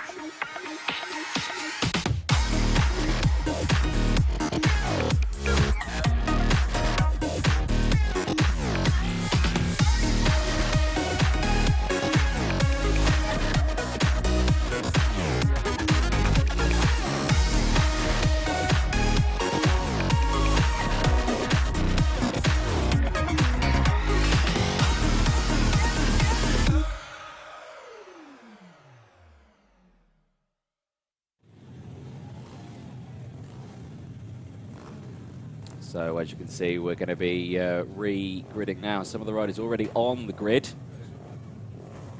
There's a lot of water on that barrier there as he jumped over. If you have just joined us on the stream, welcome to round 8 of British Mini Bikes Championship. We are round 8 at Lydd kart circuit. We currently have a red flag at the moment at the start of the IMA Junior Stock JSM 140s and Mini GP 140s. There's an incident at turn number 1 that riders are going to be heading back to the grid very, very shortly. You can already see 3 of the riders there. So we may have a replay of the start, actually. So you can see the riders got up. So here we go. Here was the start of what happened. You can just see there in the mid-pack, it's the 222 that I saw. Harvey Lathrop that's gone down. And it was a big old drop, wasn't it, as the middle of the pack, and instantly someone there with him. That just shows there. She went for the bike first, didn't she? Do you know what? If it was me crashing and I was in hospital and I said, how's the bike? I'd be more worried about the bike than me. So there we go. It seems to be a trend across the whole biking community, that one. Rest assured, if you went off, Anthony, I would go to the bike first. Thanks. I'm glad. That's what is important, really. It is what's important. To be honest, I'd be glad that you've gone for the bike first. Switch it off, don't let it oil up. Well, you wouldn't want me giving you a kiss of life, would you? Well, no. No, definitely not. Not that there's anything wrong. Ryan Frost lines up on pole position again. Chase Collingwood to his right-hand side. The all-white bike behind him is Luca Allen. The pink bike is in 4th place. That's Dan Goodman on the Mini GP 140s. There's actually... 1st and 2nd are JSM 140s, then 2nd, 3rd and 4th are Mini GPs. Then we're back to a couple of JSMs in 5th, 6th and 7th. Just to give you an idea of the different classes. Josh Lee Waters is continuing to comment. Ryan lives next door to me. I'm so glad I met him. He's the best person I've ever met. Thank you very much. Bit of a for that, Josh. Bit of a bromance there, isn't it? Yeah.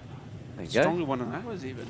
Anthony. I know. I didn't think we'd challenge this weekend for our title on that one. You need to get on the stream and send me a good message. I do. I will get my phone out of my pocket in just a minute. In fact, they're going for another lap. I've got time to do it now, haven't I? Yeah. No signal. Oh, no. Excuses. I've got signal. Do you want to do it off my phone?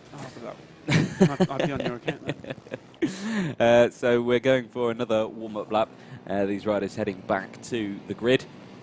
Of course, recovering there was one of the riders from the red flag. It was the 222 machine of Harvey Lathrop who went down, but he is up on his feet and making his way back into the paddock now. So we're going to get this race back underway. And it was a good start that we had from the front runners, wasn't it? So I did see Daniel Goodman. He got a cracking start trying to get past Luca Allen. I think he's put himself straight up into P3. That, of course, being for the Mini GP 140 class. but they're also in 2 different classes there as well. So you've got the Mini GP 140 and Mini GP 140 Open class. So again, same class but different class. So 3 different classes in this one. Are you sending me a message? I'm not. I'm just I thought you had no signal. Producer James on something that doesn't require a signal. It's a special app that we've got between the 2 of us. Back round onto the grid they come then. And plenty of parents and guardians out there helping out these younger riders. I believe it's ages 9 to 15 in this group. Correct me if I'm wrong. No, I think bang on there. As we said, Ryan on the left-hand side, Chase on the right. Josh Williams sends in his support for Ty Butler, who started this one in 9th position.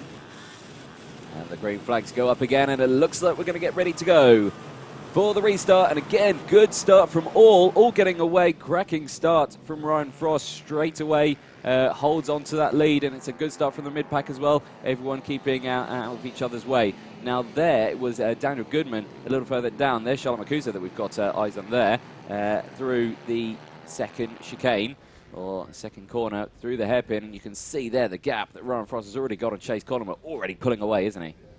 Yeah, good start from the front row, and indeed the second as Luke Allen, Dan Goodman and Harley McCabe follow through the last of the chicanes down into the last corner. They're going over for the very first time. Yeah, you can see them there as they dump it down a gear, don't they, as they lean the bike in. And the rest of the field going through a little further down. They were side by side, I'd say, through there as the rest of them going through. There, of course, on that very striking pink bike, I believe, is Daniel Goodman on the 57. He's going through there. There is another rider, the 179. That is Harley McCabe there, with a very bright striking leathers, isn't it, that he's got there? Yeah. Looking good.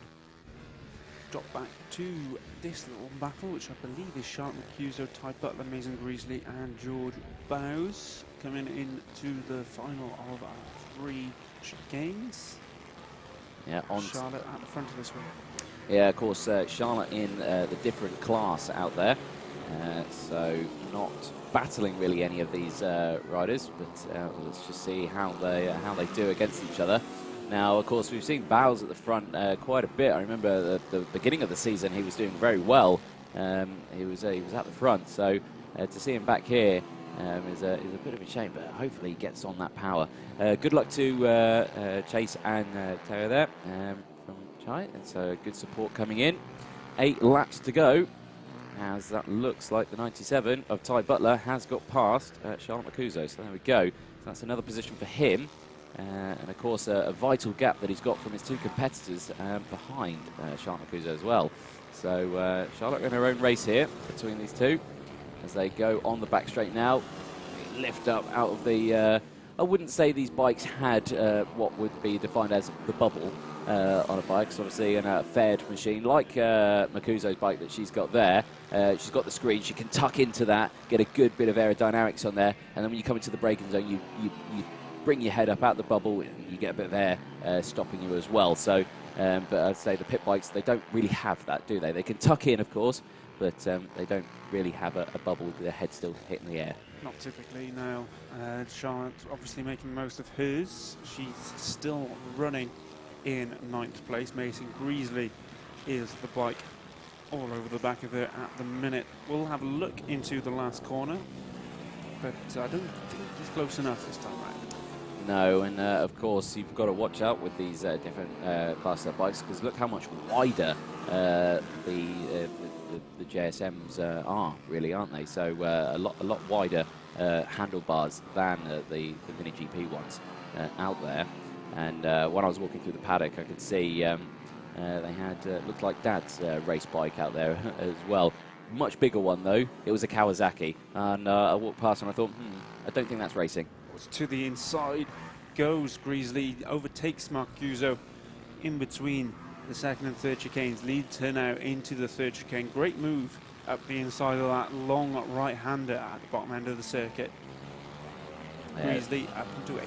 Yeah, lovely move there, just slotting it down the inside. So good move for him. Now he's got to try and close that gap on Ty Butler to see what he can do. So we'll keep an eye on the gap between Creasy and Butler. It is currently a 2.2 second gap at the moment. Let's just, we'll keep an eye on that, see if he closes in on it. 5 laps to go.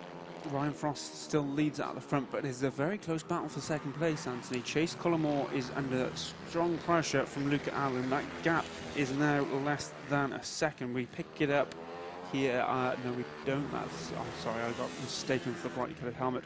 Chase has actually extended that gap.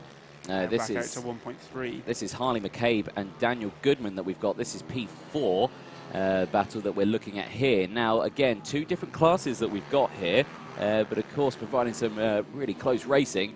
And Daniel Goodman here trying to find a way past Harley McCabe. Let's just see what we can do. Under braking again, just switching that bike in, looking so controlled as they go through onto the back straight now. And get on that power, squeeze the throttle and try and get down the inside there into the final corner. It looks like he's going to try and go down the inside here. No, he can't. He switches back. Can't quite do it. Is he going to try and get on the power early here? Again, no, can't quite do it into turn 1 either. So has to still settle for 5th place at the moment. The gap further up as well has slightly opened up as well. So this is the closest battle that we do have on the circuit. It was close though, wasn't it, for P2? Chase took a second out of him on that last lap as they come across. A back marker here could give a chance to Dan Goodman. Does certainly close them up, but not enough for Goodman to make an impression. Yeah, Chase Collymore took a second away from Luca Allen on that last lap. That gap now out 2.3 seconds. Good stuff from those two as this battle is still heating up. 2 laps to go. It is the penultimate lap. So Ryan Frost will be receiving the last lap board this time around as he next crosses the line. As these two go through, Harley McCabe and Daniel Goodman, super close as they exit the first corner into the second corner as well that they go. And they just disappear from our shot there. There we are back with them into turn number 3. As they head through now, this is the tricky one. This is where we've seen riders really try and go for a move over the bump, hasn't it? As the rest of the bikes go through there, they just whiz past our shot. 2 laps to go. And the last lap board goes out. Good luck to George from Diane there. George currently running in 10th place. Last lap has been started by that 4th and 5th place battle. Harley McCabe and Dan Goodman. Collymore looks to have 2nd place wrapped up now. Luca Allen unable to apply any more pressure to him after getting close earlier on. Ryan Frost coming through the final chicane now onto the back straight. So these guys onto the infield section. Race leaders are going to be crossing the line very soon, but all eyes are on this battle for 4th place at the moment. Just the spot off the podium, but it's McCabe and Goodman. And let's see who's going to come out on top as they go into the braking zone for the final corner. Can't quite do anything this time around. So it's going to be over the line this time. We've not seen a checker flag, so I think it's now last lap, and we've got some more back markers here giving us a run for it. Now, McCabe manages to go around the outside. Goodman also follows, but it looks like he opened a bit of a gap there. Bit of a shame, so this is going to be the lap that he's going to try and do it on. It's a very bright number 7 there. Which is very strange because the number 7 is Chase Collymore's number, so he's got the wrong leathers on. But there we go, through the final chicane. Our race leader Ryan Frost crosses the line to take the win. Chase Collymore is going to cross the line in 2nd place, and Luca Allen 3rd. And this is the battle for 4th place as they come out the corner. Daniel Goodman can't do anything, and McCabe takes 4th place from Daniel Goodman. Zach Weston's going to come in P6. And there is your 2nd place rider, Chase Collymore, with his orange helmet on the number 7. Ryan Frost, who will also be very happy with his victory. He's going to be a little further on. A little wave to the camera there from Chase. A very, very good race from him. What's next, Anthony? I think we've got our last class now, haven't we? We are on to the last class for race 1 of the day. We'll be heading over to the Parker Racing Stock 140s.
So we've got the Parker Racing Stock 140s coming out on circuit. This is the B group, so 2 groups that we're going to have out there. Looks like we've got 14 riders out in this one as well. Sebastian Barron will be leading this pack. Adam Jameson in second. Sean Betton there in third, with Shane Manning in fourth. Dan Mirren there in fifth place, with Matt Lewis in sixth. Carl Chard in 7th, with Daniel Adams in 8th. Dean Rowland in 9th, and Nigel Hunt rounding out the top 10.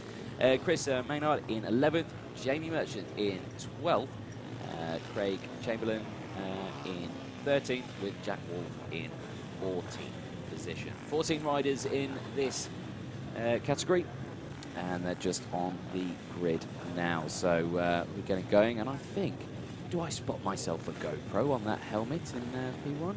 That should be some good footage. Looks like. There's the 59, Adam Jameson. He's joining this one now. Sebastian Barron, who is here, he wasn't in the first one that we saw, was he? He wasn't in the 160s. No, he wasn't. He did qualify on pole, but he wasn't there. So, but he seems to be here in this one, sporting the 89 number on our timing screen, but sporting the 13 number on the bike. Always ever so helpful across the paddock. But here we go. We're going to get going again for the B race for the stock 140s. Yellow flag goes up at the back, green flag up at the front, and we're going to get going. Who's going to get the better start off the line for the 140s? And oh, there's a little jump start there from the 59. But let's see who's going. That potentially is going to come up on the camera, isn't it? So that might be a penalty there for Adam Jameson when it comes to the end of the day, but we'll see from that. But he is at the moment leading from Sebastian Barron, who I think has actually gone down to P3 now. Yeah, interesting start to say the least. We'll wait and see if we get any penalties. Let's see on that one. So no, so where has he gone? So I can't actually see him on the... It's Scott McGivern on the 13. Sebastian Barron isn't in this one. Scott McGivern, who joined the last race early, is on the 13 bike, and currently running in 2nd place in this one. Yeah, so I wonder why that's happened then. So there we go. When we find out, we'll tell you. Well, Adam yeah. Jameson leads the way then. He's in 1st place. Scott McGivern, as mentioned, is in 2nd. Connor Winters is in 3rd. Ben Sutzer in 4th. And 5th place is Matt Lewis. There we go. So as the rest of the field go through, fastest lap of the race at the moment does go to our race leader, Adam Jameson, 48.097. And then you've got the 2nd, 3rd and 4th place battle, McGivern, Winters and Sutter coming through. This is a little further back as well that we've got. The 185, I think this is Matt Lewis and Sean Betton there. They're getting very close to that front and back tyre. They were indeed, weren't they, as they go through side by side into the final corner. As the rest of the field go through, everyone tucking in there as they come around the final corner. Now, they're 2nd, 3rd, 4th, 5th and 6th. So this is Matt Lewis and Sean Betton here that we're watching as they're going through the 185 and the 837 on the timing screen. I'm probably not sporting that number on the bike, but there we go through it. And then these are the 2 riders further behind them. So this is Merrin and Mountney, who are going through round the turn 3 corner, over the hump and into that very tricky braking zone. We're back now with 2nd and 3rd as well. This is McGivern and Winters, and it's very close between these 2. Let's see what's going to happen into the final corner. Probably nothing this time around. It doesn't look like he's that close, and then it looked very close further behind as well. So it looked like if that's 2nd and 3rd, 4th, and then it's 5th and 6th, and someone crashes into the pit lane, and that is not ideal. Instantly gets said, get back around, get back out there. Off we go again, rejoined. So I think that was Betton there who went into the pit lane. Yeah, interesting one, Anthony. We've not seen anyone do that so far today, and I can't imagine we'd see anyone do it again. Well, you never know. Oh, very wide. Yes, very wide onto the grass. Manages to keep it upright, though. And who was that? Who did that? Was the 165, I think it was? 185 from Matt Lewis. It could be Matt Lewis. I think you could be right. Well, actually, no, I think that's Mountney. It is Mountney, actually. On the 144, that was him there. That's gone slightly off onto the grass. Some interesting lines in this one, to yes, say the least. Some very interesting lines. There's everyone going through, and it looks like again riders going wide as they cross the line. And that, again, yeah, Merrin and Mountney and Daniel Adams is the battle that we're watching here, 6, 7 and 8. And let's see who's got what, 8 laps to go as we go into the second of the chicanes. Out that one, this is where he ran wide onto the grass and into the hairpin, and it looks like Mountney's got the inside of Merrin, and he gets that job done fairly easy, I would say, as we come into the braking zone now. Is he going to come back with a response? A bit of a squirrel under braking from Merrin there, but manages to keep it upright, and now here comes Adams on Merrin. Is he going to try and have a look down the inside of the final corner? Certainly gone to the inside, Anthony, but I don't think he's close enough. Lots of riders having a look there this afternoon, but not an easy place to overtake, is it? Well, it's not, is it? Especially in the final corner. We've seen one of the riders already failing at that and going, oh, no, you know what, fancy a pit stop. But coming in, 7 laps to go. And there's the 144 of Mountney. And he's just going through there. He's back with 13, and I'm going to say the 192 of second and third place. This battle is getting ever closer as well. Let's see what happens there as one of the riders pulling to the side. Not sure if that's a mechanical issue and he's returning to the pit lane. It looks like yes, he is. That's slowed our leader up a little bit. That's Adam Jamieson just ahead. That looks to be less than a second now, that gap. And as they cross the start-finish line, it's halved on that last lap. He's really slowed down, hasn't he? Has he got an issue with the bike? Adam Jamieson had a 1.2 second lead a lap ago. It's now just 6/10 of a second. And we see him now coming out. He does look to be going a lot slower, doesn't he? He does. He may have an issue with that bike that he's nursing it round. And I don't think he's realised how close they are behind. He does look down slightly. It definitely seems a bit slower, doesn't it? Oh, it's a couple of tenths now, that gap. McGiven's going to be having a look into the final corner. Let's see what happens. Is he going to make a move into the pit lane? Does he know that there's something wrong and he's going to retire the bike? But no, he looks like he's keeping it out there, but he's under some serious pressure now from McGiven, who switches to the outside. Is he going to try and get the cut back here? Onto the start-finish straight. A big moment there, a big wobble from McGiven. Manages to keep it upright, though, and that is going to cost him dearly. Is Winters going to take the position? It doesn't look like he has managed to take the position. Amazing that McGiven holds on to that. Heart-in-mouth moment for McGiven. Very lucky, as you said, to hold on. He's still on the tail of Adam Jamieson, though. Is that rear tyre of McGiven looking a little bit flat? I think he may have a slight flat tyre on the back of that bike. I'm not too sure, though. It looks like it's still inflated, but I think that's why he's struggling. He seems to be doing okay here. It just looked like it was a little bit low on pressure. Yes, and we're coming up to some back markers now, and indeed the 3 who should be Jamie Marchant, Jack Wolf and Chris Maynard. This is going to be difficult.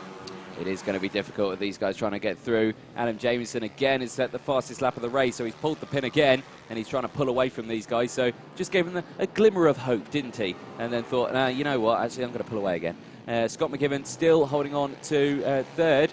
Onto second, sorry. Connor Winters looking to the inside. Now this is interesting. They're right in the middle of this pack, and now they're all back to back. So Jamieson has managed to close or have the gap closed with McGiven. So McGiven's all over the back, and there's a huge crash at turn 4 and 5, and a shake of the head from one of the riders there, as it's right in front of the cameraman's position. And credit to the cameraman, he didn't move. I know I would have, but massive disappointment from those two bikes. And trying to think who. Connor Winters has gone down. Is it Winters with the 192? And one of the back markers, it's either Jack Wolf or Jamie Marchant, I think. The number, it's Jamie Marchant that there, trying to get his bike going again. So he has come into third place man, Connor Winters, and there's another one down there as well. Yeah, there's another one that's gone off. I think that's Jack Wolf. He went down there earlier of his own accord.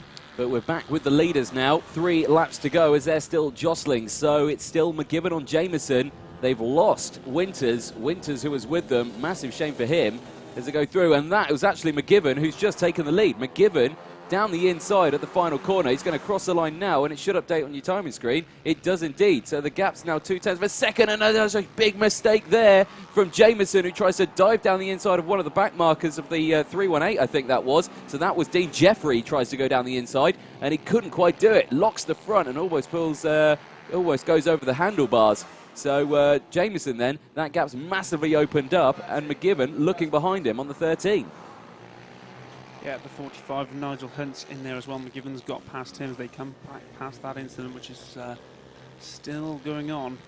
They'll be on the last lap now as they come round, and McGivern looks to have enough of an advantage over Jameson. That is a huge advantage he's got, hasn't he? So, yeah, McGivern now leading on the penultimate lap across the line to receive the last lap board, and he has got a gap as they cross the line of 4 seconds. So there we go, 4-second gap that Jameson has got on McGivern, and there you can physically see it there. So he's been very lucky with getting through those back markers, wasn't he?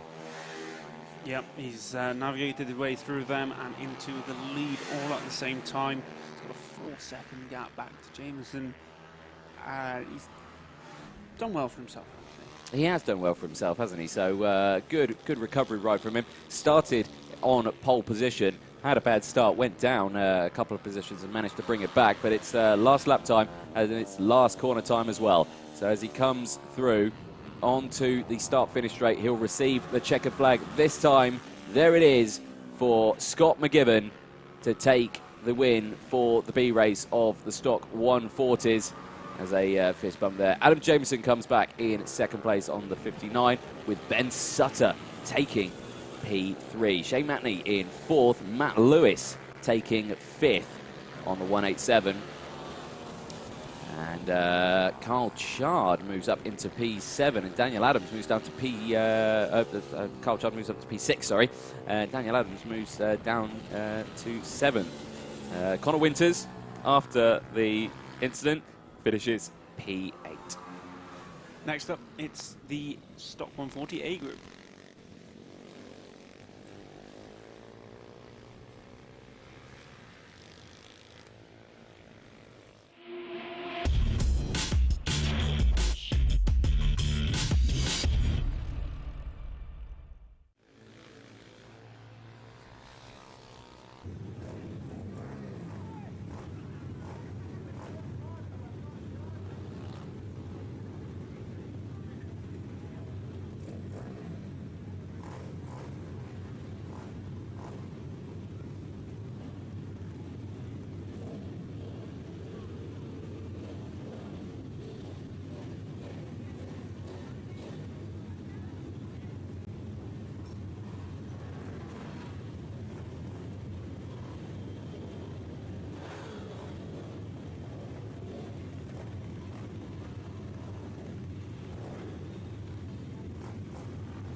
So we're going to have the A race come out very shortly. They're just making their way out now. This is, of course, the final race for race 1 of today. Parker Racing Stock 140. Luke Westerman is going to be your pole sitter for this one. Ben Lord just behind him in second place, or alongside him on row 1. Row 2 is Ryan Tyres and Jim Lovell. On row 3, Ty Kinton and Robert Pettit. Mick Lord and Jonathan Pettit in 7th and 8th. And it's Robert Cox in 9th with Ben Kluges running a top 10. Phil Dickens in 11th place with Kai Jones in 12th. Chris Edwards in 13th. Peter Spalding in 14th. Dougie Craven in 15th. Luke Small in 16th place. Scott McGivern. I think we're looking at the other grids now. So I think we stop at Luke Small in 16th place. So 16 riders in this one as we get ready to start this one. Yep, exciting grid again for the last race of round 1 of races.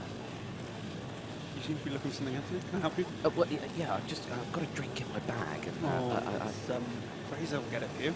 There we go. Fraser. Green flag is up though. And looks like we're getting ready to go. So, who's going to get a good line off of that? And that was a cracking start from Westerman, straight away into the lead. It's completely left Ben Lord for dust there as the rest of the grid follow through. Almost a little bit of a scuffle at the back, but everyone getting through nicely. Yep, Ben Lord stays in second place. Ryan Tyers and Jim Lovell follow him through. Everyone away nice and safely as they head down into the final chicane for the first time. You see that hump there from that angle. They come under braking on the downside of that as we have a rider down. Who's that? Is that one of the leaders? I think that's Ben Lord, is it? Is it Luke Westerman? Oh, no. Okay, so 2 riders went down. There was 2 separate accidents that happened there. 11, it is indeed Luke Westerman. Yeah, so Westerman's gone down, but then there was another collision between 2 riders as well, further back, and one of the bikes has got an issue. There's a lot of smoke coming out the back of it as well. Is that a potential oil leak that he's got? And that could be a disaster for some of the riders in the next come round as they come round on one of the corners. So you might see it as they come out of shot here. One of the bikes is potentially a lot of smoke coming out the back of it, but there was 2 riders who'd gone down here. They seem to have cleared away now. Oh, very near close to those 2 going down as well. That's Ben Lord and Ryan Tyers now in first and second place. Lord leads the way down towards the back corner. Top 4 very close together. Again, a lot of smoke coming out of one of the bikes. Yes, there is a potential oil leak, I think, out of one of the bikes. I don't know if it's an exhaust issue or oil coming out the bike, but there's a definite issue with that bike now. There's a black flag going out to that bike, so he's being pulled into the pit lane for a mechanical issue with the bike, and he's pulling over to the side now. That's the number 200, Peter Spalding. He's made his way off the track. I can't see anything dripping from that. Of course, they have got the drip tray there at the bottom to catch anything, but when you're moving along at such speed, whether or not that's going to help. So, yeah, there's definitely an issue with that one. So, back with, though, your race leaders. It's Ben Lord from Tyers, from Lovell, from Kinton. And they're 4 riders super, super close. The top 3 closer than the 4th. Bit of a gap to 4th. But as they cross the line now, again, that recovery bike there. A lot of smoke pouring out that one. Not good. So Ben Lord leading the way from Ryan Tyers and Jim Lovell. And let's see who's going to come out on top of this one. 9 laps to go of these 3. And who's going to come out on top? Jim Lovell, fastest man on track last time around. He did this earlier on, though, and dropped back a little bit. Let's hope he can stay with this lead battle of 4. We've got Ty Kinton in 4th place as well, making it a 4-horse race. They come down now to that last corner. Quick look over the shoulder from, I think, Ryan Tyers. Ryan Tyers looking to the inside now of Ben Lord around the final corner. Stay committed, super, super close. How they didn't make contact there, I've no idea. Cross the line, who's going to take the lead on this one? On the inside, Ben Lord manages to hold on to it. Ryan Tyers says, no, I'll try again. But that was some super close racing through that final corner there from Tyers and Lord. Again, how they didn't make contact, I've no idea. But let's see who's going to take it this time. So round turn number 3, it's the hairpin. They kind of come back on themselves now over the lump. This is where we saw riders go down earlier on in the day. Over that lump now, heavy on the brakes, try not to lose that front end there. Super easy to do it. Back on the power, and then super easy to lose the back end here, as we've seen from other riders. Ryan Tyers running slightly wide. He's alongside now, and he tries the outside this time. Is he going to try the cut back here? No, he can't do it, so Ben Lord's still holding on to it. But now they've all concertinaed up, haven't they? There's 4 riders now in this pack. This is one to watch. 7 laps to go. It's Tyers and Lord who's going to come out on top of this one as we go into the second corner, the second chicane. They all manage to get through as they do the flip-flop, back up the gears into turn number 3 now, and they come back on themselves. Oh, it's super close, isn't it? Quick note on Luke Westerman, who dropped out of this battle early on. He's up to 13th now on a recovery ride. As they get so close through that one, Anthony. Those front and back tyres of Lord and Tyers. Oh, and Tyers runs wide, manages to keep it, looks over the shoulder to see if he's got anyone for company. You have Lovell's right there, but he wasn't able to capitalise on that mistake from Tyers. So now as they go through across the line, Lord sets a new fastest lap of the race, 43.172. Lots of people watching this race, and I can see why. It's a proper head turner, this one. These guys are absolutely flying out there, these top 4. And as they go through the second chicane around turn 3, 6 laps to go. It's still all to play for. Tyers making little mistakes here and there, but he's staying with Lord. Lord is not getting away, is he? Absolutely not. I don't think he will for the second half of this one. So close through this, the third chicane. It's a shame that Tyres can't seem to get the exit and the run down to the final corner, which seems to be the favourite overtaking spot. Otherwise, I say that. To the inside he goes. There it is. There's the move. Tyres takes the lead of this race with 5 laps to go, but the gap is less than 1/10, and I'm not surprised as the rest of them follow through. So Ben Lord now down into second position, and he's got Jim Lovell for company now just behind him. And there's a mistake from Lovell, a bit of a twitch from the bike, and that's going to allow Kinton to go down the inside. Not quite this time. So Lovell managing to hold on to that one, but a huge wobble, and that's opened up the gap. So now Lord is going to try and get back on Tyres, and let's just see what they do as they exit the chicane. Is he going to try and get him back at the same place that Tyres got him? He's got a decent exit. He goes to the inside. He's looking for it, Anthony. It is. He's going to try and repeat the move, and he does so. And he takes the lead back of the final corner. So now they both know that they can do that move. Let's just see who's going to be in the opportunity to do it on the final lap. That's going to be the key moment. And again, a couple of the riders running wide. There's Kinton still running wide there with Lovell. So we've got 2 races here. We've got first and second. And again, Tyres goes down the inside of turn 3, makes the move done. Is he going to allow Lord to come back at him, though? They're side by side into the braking zone here. Is Lord going to go around the outside? No, he can't quite hold it. So there we go. Tyres retakes the lead with a move down the inside of turn 3. Absolutely epic stuff, and he runs wide. Now that's going to leave Lord an opportunity to go back down the inside here. No, he can't quite do it this time. That's super close from these guys. Yeah, down that back straight into the third chicane. Ben Lord seemed to have the pace, but I didn't think he fancied the outside line of the chicane, so pulled out. He did indeed, didn't he? But Tyres really seems to be struggling in the exit of turn 5, doesn't he, on the back straight. Always running wide, and that's not what you want to do, because if you get one of those wheels on the grass and you're full throttle there as you get onto that straight, he's going to drop the bike, and I really don't want to see that happen, because these guys are absolutely flying out there, and again, dumping it down into the braking zone.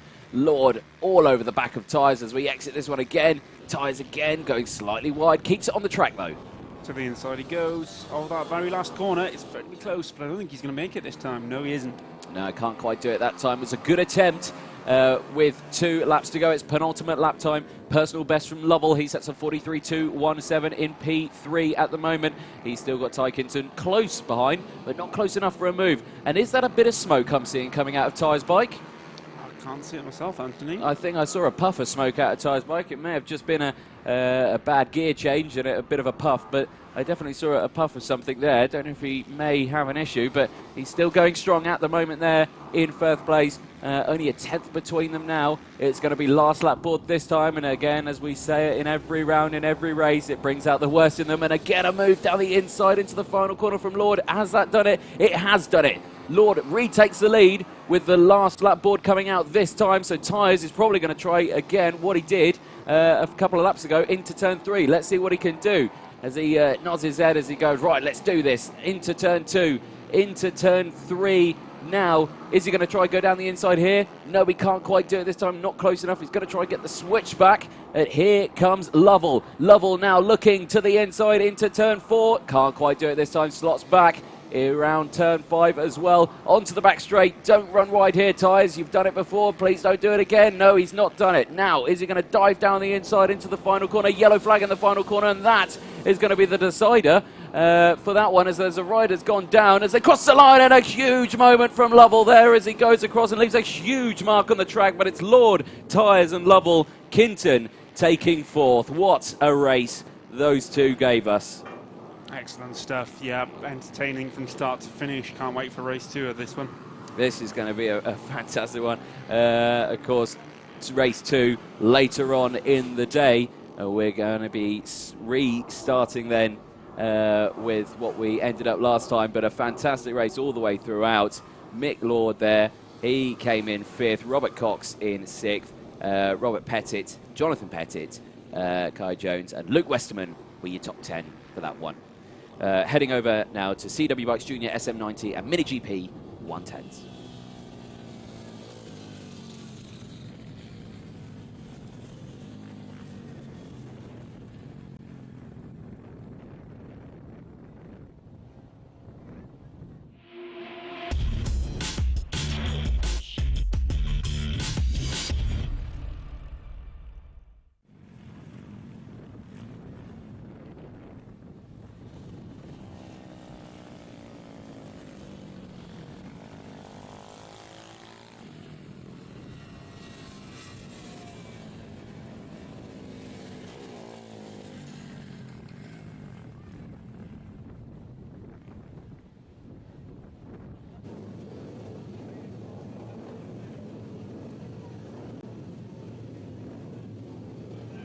So here's your grid for race 2 of the day for the Mini GP 110s and SM90s. Zach Weston will be on pole with Daniel Stevenson on second position with the new bike that he was handed, of course, from the Paddock after a devastating incident where it was stolen. So massive shame for that one, but back on the grid. Luca Wilkinson in third place, Joe Mosika in fourth, Ollie Pearson in fifth place, Ruby Booth in sixth, Joel Grieg in seventh, and Charlie Pearson in eighth on the 100 machine. Ninth place, Thomas Bond, with Jack Newton rounding out your top 10. Billy Carter in 11th place, Brooke Champion in 12th, Hudson Cooper in 13th, Kyron Nelson in 14th, Charlie Ward in 15th, and Blake Wilson, no time set, in 16th place. That rounds out your grid, so it looks like we're probably actually going to have 15 riders in this one. So yet to leave the pit lane at the moment, onto the grid. We saw an interesting development, of course, at the first race where we had a red flag on lap 1. Hopefully we don't get a repeat of that one and they have a good clean start and they get away. But let's just see what happens. And that man clearly needed a sit down on the barrier there, didn't he? It's a hot day. It's a hot day, and he's wearing leathers. A nice jump there and a leap. Look at that. Ninja style. It was ninja style, wasn't it? Second man, not so much. There we go. They all come leaping over the barrier now. I like this camera. Let's keep this camera on. As they all jump over the barrier. I'm sure there's a gate there somewhere. Sponsored by this hand. But there we go. As the rest of the parents head on. Let's see what we can get in this one. As James is just trying to air out the comms box. We're getting very warm in here. It's a bit stale, isn't it? Just a tad. I think stale's a good word for it. He's at the entrance, fanning a big fan. It's a lid of a huge box. Very much needed. We're in that little, well, the box just up to the right of this shot, actually. And as you can see, blue skies, sun beaten down. It's the second coming of summer here. It is, isn't it? It really is. I think it's because we're so close to France. We've somehow inherited the weather. Well, you say that. A few days ago, I was actually in Frankfurt for the IAA, Frankfurt Motor Show. And it was raining and it was cold.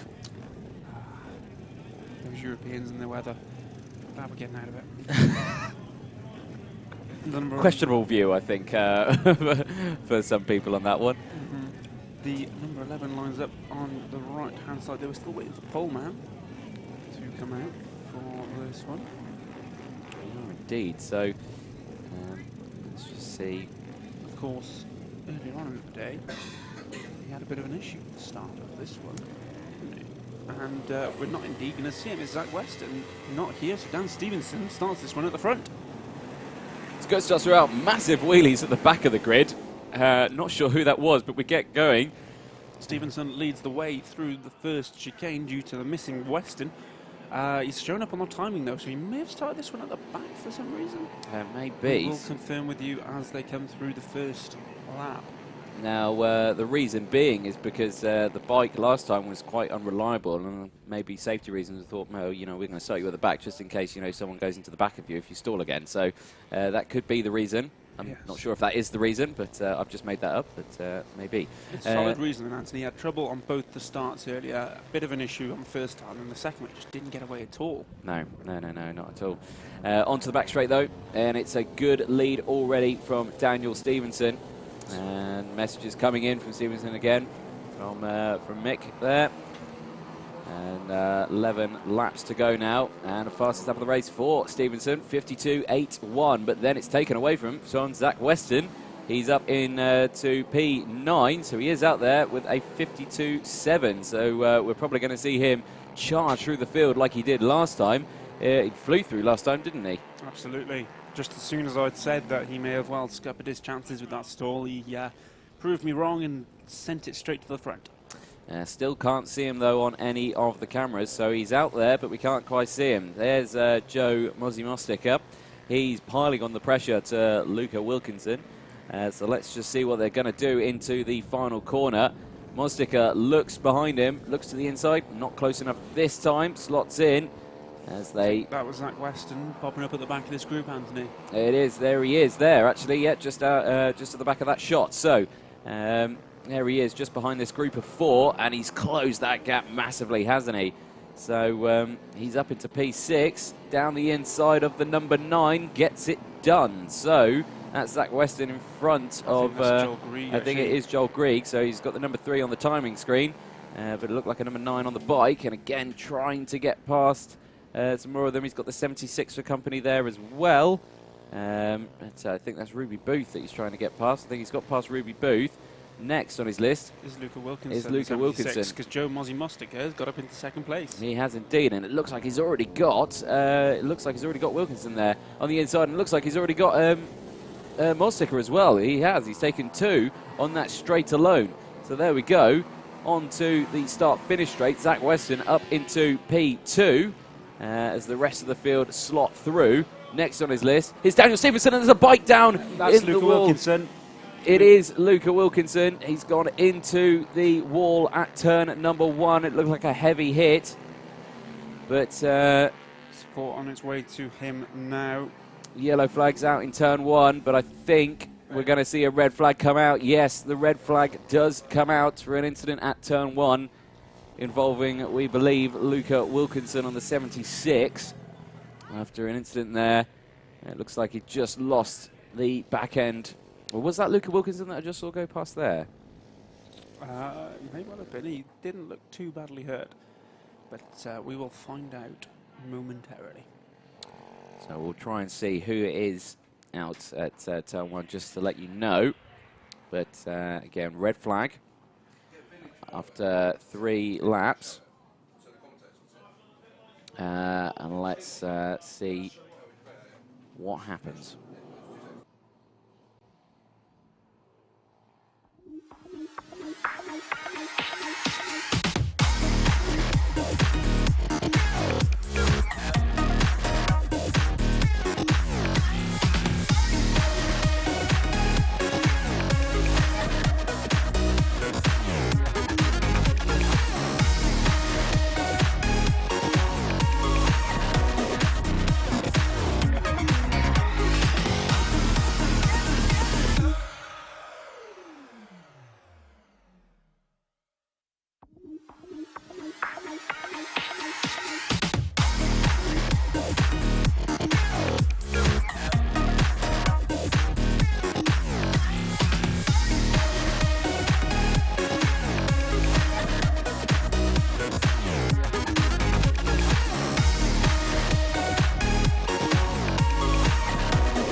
That trailer's so good, we watched it twice. There we go. So red flag is out at the moment due to an incident on lap 3 of the CW Bikes Junior SM90s and Mini GP 110s. Just being sorted out now. And the bikes are making their way back out onto the grid. So we're going to get this one going again. We'll see who's missing. But we believe, potentially, it was Luca Wilkinson, but we will find that out for definite when they come to the grid. We will indeed. How far were we through that race? I was kind of enjoying it, too much to notice. I think we were 3 laps in. Okay, it felt like longer than that, to be honest, but we should be going back to the grid order then. Yes, I believe so. It's probably the order that we are going to go back to. I don't know if that means then that Zach Weston's going to have to go back to the back of the grid. Be an interesting one, given that he qualified on pole and was up to second. And yeah, we'll see. We'll see where he is. So Bike's going to be heading back round. And of course we will see where everyone slots in. But get this one going very, very soon. Everyone going through there.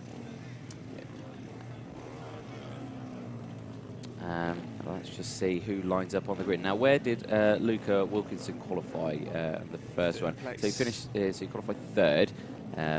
There is 3rd place. That's second place. That's Dan Stevenson.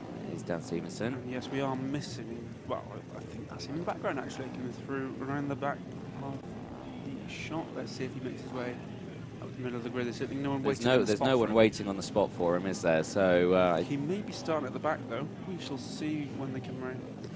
Very true. So let's just see. So then, we are missing 1st and 3rd. So your what is that, the 5th place man, 5th place rider, Ollie Pearson. He's got clear track in front of him, and he's on the inside line. So if he gets a good start, this could be. Find himself in the lead. He could find himself in the lead, yeah, definitely. Yeah. So if I was him now, I'd be like, right, don't mess this up, don't mess this up, don't pop a wheelie, feed the clutch, a little bit of gas. Joe Mostica's also got a good opportunity here. He's in grid 4, but 2nd place. Green flag up at the back. Well, yellow flag's up at the back. Green flag goes up at the back now. Looks like we're going to get going again for the first of the second races today. It's a good start again from Stevenson, who gets going. And again, rest of the field slot through. And again, we saw there that Zach Weston did start at the back of the grid again. So he's going to be back up into a fairly decent position, I suspect, already. Luca Wilkinson did make the grid as well. He started at the back. So full complement of riders for this one. There we go. Good to see. Probably then it was Luca that did go down, but he's feeling well enough to get back and going again, which is excellent. So we slot through 8 laps to go now for this one as they exit turn number 5 onto the back straight in towards turn 6, the final corner. Very fast hairpin that tightens, and again that's Zach Weston right down the inside there, holding that inside line. Can't quite gain a move there this time. Across the line, you'll see the order on the timing screen pop up. Fastest man is Zach Weston, 51.91 out there. And he's got Joel Grieg just in front of him as well that he's going to have to try and get past. And I think he almost successfully does so. No, he can't. He just can't do that. But Joel Grieg's going down the inside of Ruby Booth. And Ruby Booth almost makes contact there with Joel Grieg. Loses a position to Weston. So Weston now up into 4th. Yeah, very close. They're lucky that they didn't collect each other and cause another red flag. We've had a reduced number of laps for this race now. It's shown as 7, although we will keep a close eye out for that last lap book. We have been mistaken so far today. Round they come then for the new first lap, as up inside goes Weston on Grieg, I believe, or is that Mostica now? It was Mostica that he went down the inside of, and it looks like he's already got Daniel Stevenson as well into the first corner. Yes, he has. So new race leader, Zach Weston, all the way back to the front. Daniel Stevenson holding on to P2 at the moment, 6 laps to go. But he has got the close company of Mostica just behind him. Let's just keep a very close eye on that one. Let's see how that battle progresses, because they're super similar on times, aren't they? Yeah, they've been battling all day. They have been, haven't they? Of course, we would expect Zach Weston to get right to the front. Of course, he's on one of the mini GP classes. He's on the 110s. These guys are on the JSM 90s, so they're actually a smaller engine that they've got out there. So, yeah, that'll be why he's getting to the front and disappearing. For anyone wondering, he is in a different class out there. So there we go. As we're being fanned in the commentary box, it's amazing. Weston. So leading the way, Daniel Stevenson with close pressure from Mostica as he's going through now. Still really close, these guys, aren't they? They're not giving each other any room, really, are they? 5 laps to go. And let's just see what they're doing on times. Last lap, Mostica, personal best 50.1 compared to Daniel Stevenson's 50.5. So there we go. He was 4/10 faster on that last lap alone. Gap is 3/10 of a second at the moment. Let's see if it takes any more out of him as they go down the back straight into the final corner. Yeah, it looks to be very close at the minute. Mostica will be hoping to improve on his finish from earlier. Stevenson took 2nd place earlier on this afternoon, but Mostica right on the back of him now. I think he's closed up even more. He has indeed. The gap still 3/10 of a second over the timing beam.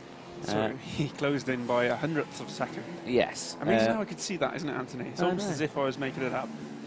But no, now he's definitely closer. Yeah, he is much closer. He was much more closer. than 100th. He is definitely closer now, isn't he? 4 laps to go as they exit turn number 3, as they go into now 4 and 5. Over the hump now, very tricky braking zone now as they go round. Good line throughout. It looks like he was bobbing his head there. It looks like he was happy with his entrance there to turn number 4 was Mostica as they go onto the back straight. As he weaves slightly off the racing line, comes back on. No one really to defend to. You've got quite a big gap there from Joel Grieg further down as the rest of the field go through. 3 laps to go now. Seems to get very close in this first part of the lap, Anthony. He does, doesn't he? I don't think he's as quick in the second half of it.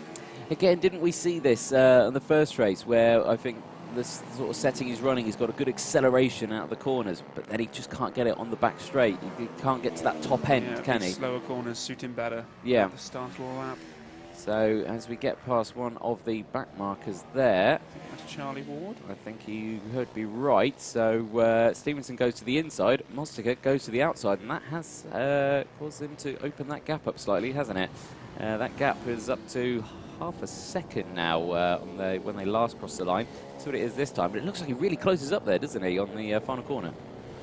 Yep, keep an eye on it as they cross the line. They are a good 11 seconds back from Zach Weston, and they're pretty wide by there. Yeah, I was going to say, these guys are very close, and it's the number 3 and the number 76, so it's Joel Krieg and Luca Wilkinson. Luca Wilkinson, after his earlier collision, is right up the field and is fighting back, isn't he? So he's still fighting fit out there. And it was a huge wobble from Krieg, wasn't it? It looked like he was struggling to keep that bike in check as he was going through the last corner. Massive front end wobble, which is horrible, by the way, if you ride a bike. When you get that, it's the best way to do it is power out of it, I would say. But when you're coming into a braking zone, that's a bit difficult. So yeah, last lap time it is for Zach Weston on the Mini GP class. Daniel Stevenson still leading the JSM 90 class. But he has got Mostica very close behind him. He has closed that gap up slightly again. 0.4 of a second, back up to 0.5 this lap. They've got a back marker just ahead. I believe this is Kyron Nelson that they've got, again on one of the Mini GP 110 classes that they're going to have to try and navigate past. Oh, and Mostica goes round the outside of the hairpin number 2, or the chicane number 2, gets it done, and manages to take first for class, second overall, for this race on the last lap. Yes, but Stevenson may well come back at him through this second part of the lap, and he does into the third chicane. Has he run too wide, though? Has he gone too deep? Is he going to suffer on the exit now? Is Mostica trying to get back? No, he can't quite do it, can he? So that was a well-timed dive down the inside, and Weston takes the lead. And, oh, it's a big dive there from Mostica. Can't quite do it. Crosses the line. Stevenson holds on to P2. Overall, Mostica P3, P1 and 2 in class, as Luca Wilkinson crosses the line in 4th, Joel Krieg in 5th, and then it's Ruby Booth in 6th. Charlie Pearson 7th, Jack Newton in 8th, and these guys still look like they're racing, even though you've definitely finished, guys, don't worry. Thomas Bond crosses 9th, and Billy Carter crosses 10th in class. So there we go. Cracking race from those guys. We'll be heading over to the Extra Flow Stock 160s next.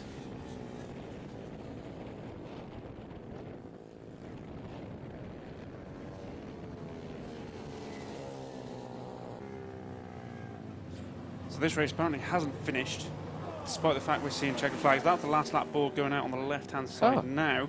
It has, Apologies for announcing the result. This one still rages. They were looking like they were still racing, Anthony, because they hadn't seen the checkered flag. Yeah. So Daniel Stevenson holds on to second place from Joe Mozzie Mostica. As they go round now for this, despite the fact it says end at the top, this is their last lap. So Zach Weston's still out in front. He's got this one almost wrapped up. They come into the final rendition of the third chicane. Now, I don't think Mostica close enough, as Zach Weston does take the checkered flag this time around. There is a flag being waved down there. Mostica takes a look into the final bend, but no can do, unfortunately. And there indeed is the flag. The race is now over. Apologies, viewers. Our timing screen shows us what you see on the left-hand side there, and we can't see any of the track from our commentary position. So we are slightly disadvantaged. That is the one downside to not having a window in your commentary box. You can't see what's happening outside unless you're looking at the cameras, and if the cameras aren't looking at it, it's yeah. So yes, we do apologise about that one, but now we are heading over to the Extra Flow Stock 160s.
So here's your grid for the next race. It's the 160s, it's race 2, and it's the B group. Scott McGivern will be starting on pole with Adam Jameson in 2nd place. Matthew Putland in 3rd with Anthony Moore in 4th.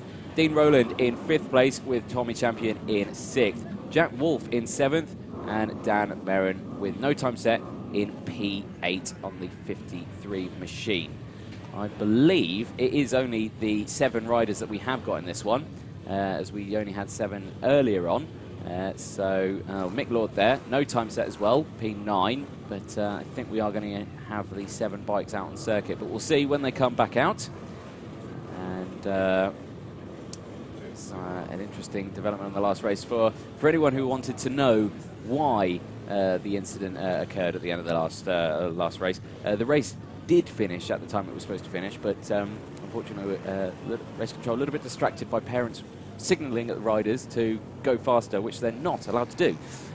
So the call to put the last lap board out was actually missed. So yes, they got an extra lap, got a cheeky extra one. There we go. So here's the group coming out. There's the number 12. And there's the 13. That's Scott McGivern. Yeah, we've seen Scott McGivern now twice already today. Well, 3. Wait, I'm losing track of the number of times Scott McGivern's been out on track. Interesting one in that last one, yeah. In the last lap board forgot to go out. There will be no Mick Lord in this race. If we did read him out, apologies for that. But we are expecting Adam Jameson. There's Adam Jameson on the 59. Come round and start somewhere near the front. Now, we didn't have Sebastian Barron on the front row last time, did we? And we still don't. It is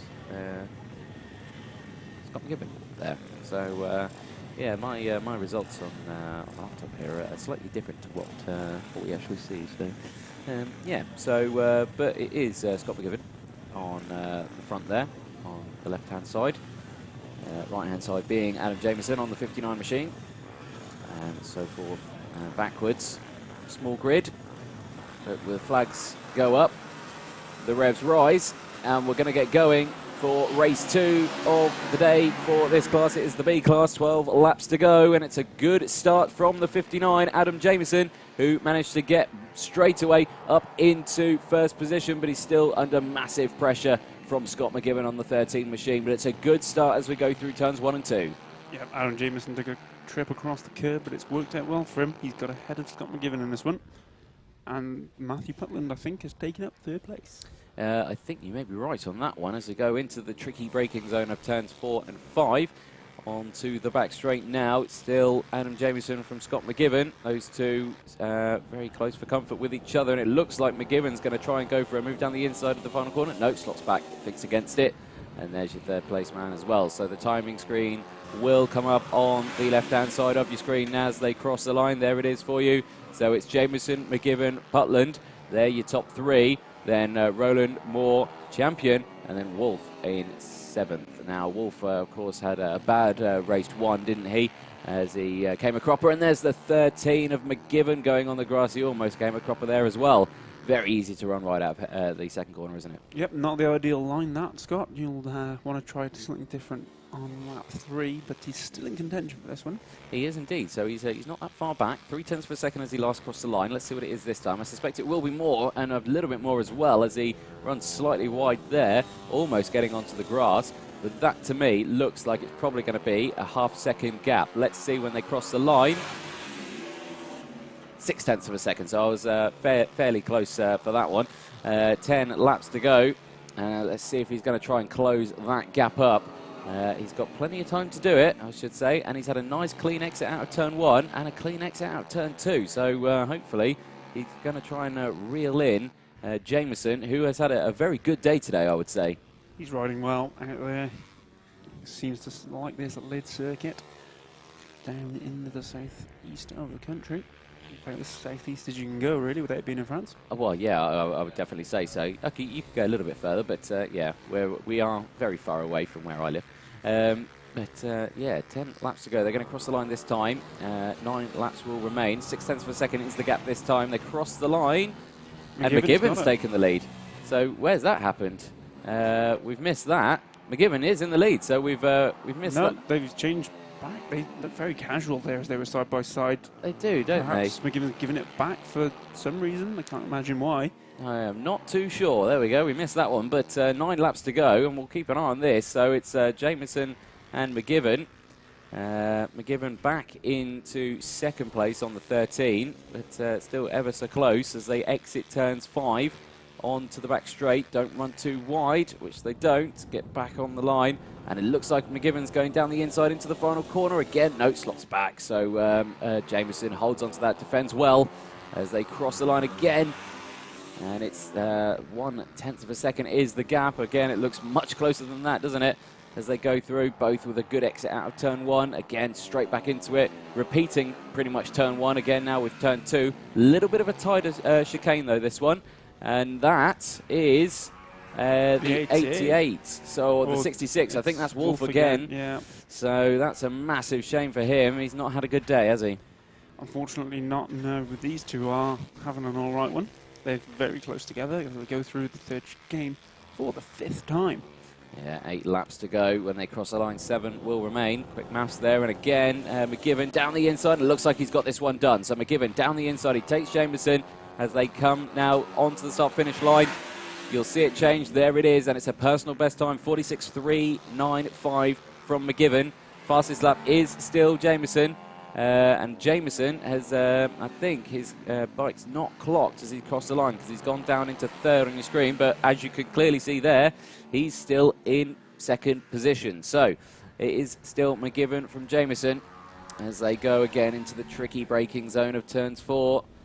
It's so easy to ask too much of the front end of that bike into that corner, but they do it successfully as there's, again, something flapping off the bike of McGivern, isn't it? They're both very wide there. I think McGivern went first, sticks a right leg out, and Jameson seemed to be following him through and unable to capitalise on his mistake because I think he was using him as a reference point. Yeah, it was monkey see, monkey do on that one, and he followed him straight off the circuit, managing to both keep it upright. So that was lucky. And yeah, what is that? Has he got waving on his foot peg? Has he? He's got something flying off that. That's a bit distracting, isn't it? But as he goes round the turn 3 hairpin, has a look over his shoulder. Yeah, he's still there. So concentrate on the brakes. Tucks it in. Again, Jameson just looks like he's a bit more controlled into the entrance of that corner. The last lap, they both run wide again there slightly, I would say, as they go through. I wish I was there for Chloe Jones. And yeah, it's some good racing here today. And good weather as well. So if you're not racing, you can definitely be basking in the sunlight. Jameson with the new fastest lap of the race, 46.029, as he piles on the pressure of McGivern. McGivern now diving into turn 2 as they do the flip-flop now onto turn number 3. Bringing it round the hairpin now, all the way round, back up onto the straight, over the bump.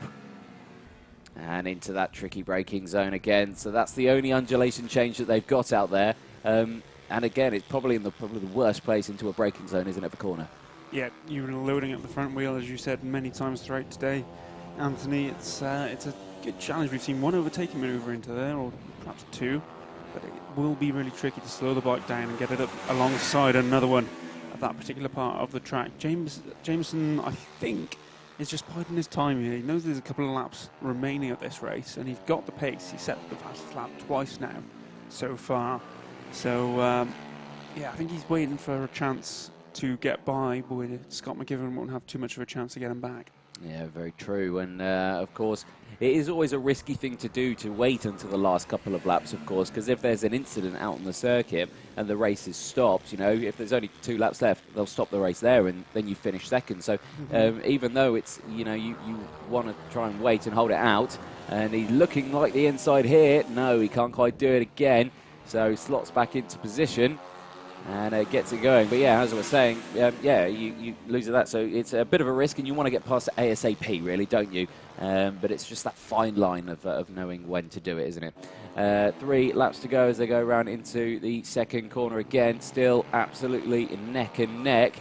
Putland still in 3rd, Moore in 4th, Rowland in 5th, Champion in 6th at the moment. 6 laps down is Wolf, who looks like a retirement from the race. As we saw earlier, he was pushing his bike.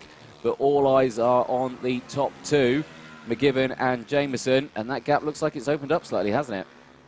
Just a bit. Yeah, he's not got that long left now. He wants to be shaping up and moving the next lap or so.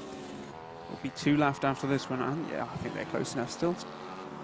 They are still fairly close. I mean, the gap there, as they cross our new personal best from Jameson, again 45.9, but they are catching to the back of, I believe, this is Tommy Champion on the X bike, as they go exit turn number 2 on to turn 3 now.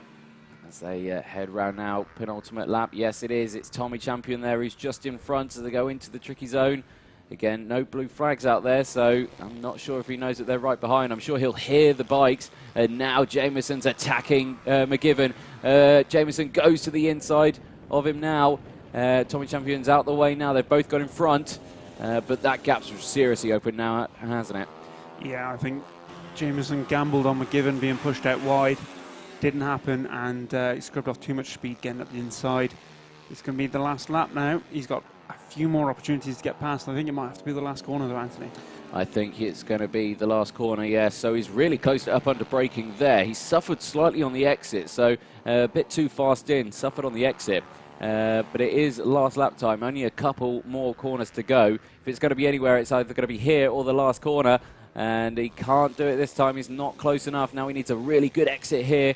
Again, don't run wide, don't go out there, because you could really unsettle the bike. But McGivern goes wide, and that's a big mistake from McGivern. And he's looking down at the bike, and now that is Jameson down the inside. So Jameson's got it done. A mistake from McGivern out of the final corner. He ran wide, and the checker flag goes out to Jameson, who also sets the fastest lap of the race with a 45.841 on the final lap. What a final lap from Jameson there.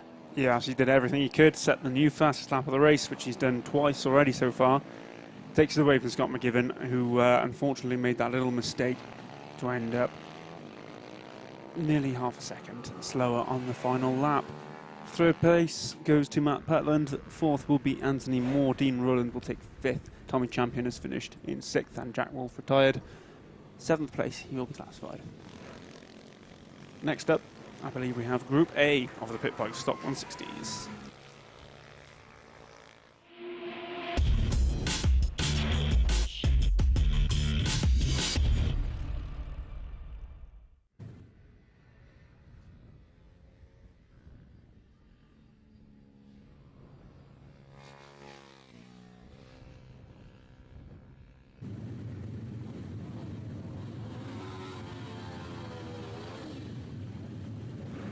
So here's your grid for the A race. Ryan Tyres starting on pole position with Luke Westerman in second place. Jim Lovell in third with Ty Kinton in fourth. Now these four have provided some excellent close racing for us today, and hopefully they give us the same for race 2. James Mostica in fifth place with Julian Gromit in sixth. Andrew Thompson in seventh place with Ben Klukas in eighth. Ninth place is Jamie Callan. Richard Rice rounding out the top 10. Robert Cox in 11th with Kai Jones in 12th. Andrew Jones in 13th place with Phil Dickens in 14th. Chris Edwards in 15th and Dougie Craven in 16th place, 45.327. Sebastian Barron in 17th. Luke Small in 18th and Joseph O'Neill rounding out your grid in 19th place, 45.933. Bikes will be out on track shortly. This is the second round of races and the second round of A's. Ryan Tyres and Luke Westerman were incredibly close in that first race. Jim Lovell unable to keep pace. He and Ty Kinton had to settle for third and fourth. James Mostiger and Julian Gromit battled away in the vets earlier on. They start fifth and sixth here with Andrew Thompson, another vet, in seventh place. Hopefully he's recovered from that off he had in the vets class. Hopefully so. Yeah, let's see how they do in this race as they make their way round to the grid. Of course, really exciting race that we had for race 1. And hopefully we do get the same for race 2 for, of course, all the spectators here at the circuit. They're going to be really wanting a good head turner for this one, as there are plenty of spectators here. One of the cameras out there really shows how many people are watching of the clubhouse. A lot of people on the balcony and on the side watching for this one. And we're going to get going very soon. So, to the left-hand side, you have Ryan Tyers. To the right, you have Luke Westerman in the red. The square just popped up on our screen, but yeah, there you go. There you go. That is that's Luke Westerman. There we go. Green flag is up. Revs rise. Holds them for a while, and it's a good start from Westerman. Westerman straight away is the noise in the background there as they go past our commentary box, and they all get through nicely. And there we go. It is Tyers in second position. Westerman managing to get that first place through turns 1 and 2. Yep, great start from second place, and we've got someone going quite slowly through there, but they're all up and away. Westerman leads them into the third chicane for the first time. Yeah, it's a good start from Westerman, but Tyers still providing close comfort there for him. But these guys are so quick through there, aren't they? You just see them dart through there. It's absolutely amazing from that camera position. I'm sure if you're actually standing there, they're going much faster as one of them pulls out of the slipstream there in the background. Again, I couldn't quite see who that was, and that was Lovell, I think, running very wide there at the exit of the final corner. Fastest man is Westerman, 44.956, leading the way. But then there's this train of 5 bikes here. It's Westerman, Tyers, Lovell, Kinton and Mosdicker who are providing the top 5 with 11 laps to go. Mosdicker a little bit further off the group, but the top 4 there super close for comfort, aren't they? Yeah, Westerman coming to the inside of the track there. We've seen a few people do that. I think it negates like that little hump, a little bit like the run down to Mirabeau in Monaco, where the cars go off the seemingly obvious racing line to avoid too much of a bump. No change in the top 5 on that lap. No, all staying in the same line as plenty of spectators there watching as they go through the flip-flop there of turn 1. Very fast chicane. Then we come into turn 2, the much tighter, slower chicane now. And this really has been catching a lot of people out as they go round now into turn 3. Now, gaps opening up slightly. So we've got first and second of Westerman and Tyers. They're pulling away slightly from Lovell and Kinton. This is a carbon copy of what we saw in race 1 earlier on today. It's race 2 time now, and this brings out everyone's inner racer, doesn't it? They know it's their last race of the day. Let's pile on the pressure. Of course, for some racing in other categories as well. But the last race of this category, here we go across the line. Still Westerman, Tyers, Lovell, Kinton and Mosdicker. Personal best coming in all left, right and centre. But Ryan Tyers is the fastest man on the circuit. That last lap he did a 43.271. So fastest man on track at the moment is Tyers in second place there. So 9 laps to go, and it's still all to play for with these guys all close up. Yeah, 3 quarters of the race to go. I think Tyers is biding his time at the minute. He hasn't made too many moves. He hasn't looked to the inside of too many corners. So I think he's happy to learn as much as he can from Westerman. Now he has a little look at the inside of the last corner, but he's definitely not close enough. No, definitely not close enough, and all flying around here now, and it's just so close between these guys. The lap times are borderline identical. Westerman responds to Tyers' fastest lap with a 43.031. It was 0.2 of a lap faster than Tyers on that last lap. But here we go across there, and we have seen these guys push it beyond the capable limits, haven't we, earlier on today? But these guys are absolutely neck and neck, and that looks like Tyers down the inside, and what a move from Tyers. Absolutely pin perfect as he slides down the inside of turns 4 and 5. I don't think Westerman was expecting that, and now Westerman's instantly fighting back into the final corner. He's got the inside line, can't quite do it now. Tyers holds on to it, so Tyers takes the lead with 8 and 7 now laps to go. That was an absolute lunge, wasn't it, Anthony? We've talked about that place already. They're coming downhill into the braking zone, and he just threw it up the inside. Really, really good. But yeah, these guys are absolutely flying. Here's a replay of what happened. So there we go. As he goes down, dives down. Perfect move from Tyers. Absolutely precision there from him. Yeah, good stuff. Under braking, we cut back to them at the same place, actually. A lap later, Tyers still in front. Yeah, so of course, Westerman, he is still the fastest rider out there. He's still got the fastest lap of the race. The last lap alone, though, it was a slight thing, and there's some oohs and ahs from the spectators above us, and that is, of course, Lovell and Kinton in the background there. They're jostling for position as well for third, and it looked like Kinton tried to go down the inside of Lovell, but Lovell closed the door on him through that final corner, and they're still jostling, and that gap's closed up now as well, and so we've got a battle for 4 now. It's a 4-way battle, and again, Kinton tries to go down the inside of Lovell into turn 3, but can't quite do it. And let's see what's going to happen into this tricky braking zone. Everyone stays into position. I think we saw Westerman go down the inside of Tyres on the final corner, and Tyres just hung it around the outside and maintained the lead. It's going to happen again now, this time round. Into the inside goes Westerman. Tyres, though, holds on. There's lots of shouting and screaming above us. There is, and that again is Kinton running wide there out of the final corner. These 4 providing excellent racing all the way through. 5 laps to go, and it's still all to play for. Westerman a bit squirrely as he was going through the last corner, and a bit squirrely now. But let's just see what can happen this time around. It's 5 laps to go. It's turn 3. It's Tyres, Westerman, Lovell, Kinton. Who's going to take it this time? As we go into the braking zone, and Westerman down the inside, he makes contact with Tyres, but takes the position. An absolute carbon copy of what Tyres did a couple of laps ago. Westerman responds and dives down the inside. Westerman now goes defensive into the final corner. Tyres is going to try and get the cut back now into the final corner. Who's going to come out on top as they cross the start-finish line? It's Westerman. He looks over his shoulder, and now he's got Lovell and Kinton. It's absolutely side by side as they go through, but stay in the same position. What racing from these guys. Old Lovell goes very wide there into that first chicane. Here's a replay of the move for the lead. There we go, and a little bit of contact now, but again, absolutely precision there from Westerman, just showing the class of the skill that these guys have got out there. 4 laps to go. It's Westerman, Tyres, Lovell and Kinton. Kinton and Lovell having a good scrap, but can't do anything to close up on Westerman and Tyres. Look at Tyres through this chicane. He's very, very quick. I think he might go to the inside of the last corner. Does indeed covered off by Westerman. Tyres back to the outside now. Again, yeah, good defensive riding from Westerman.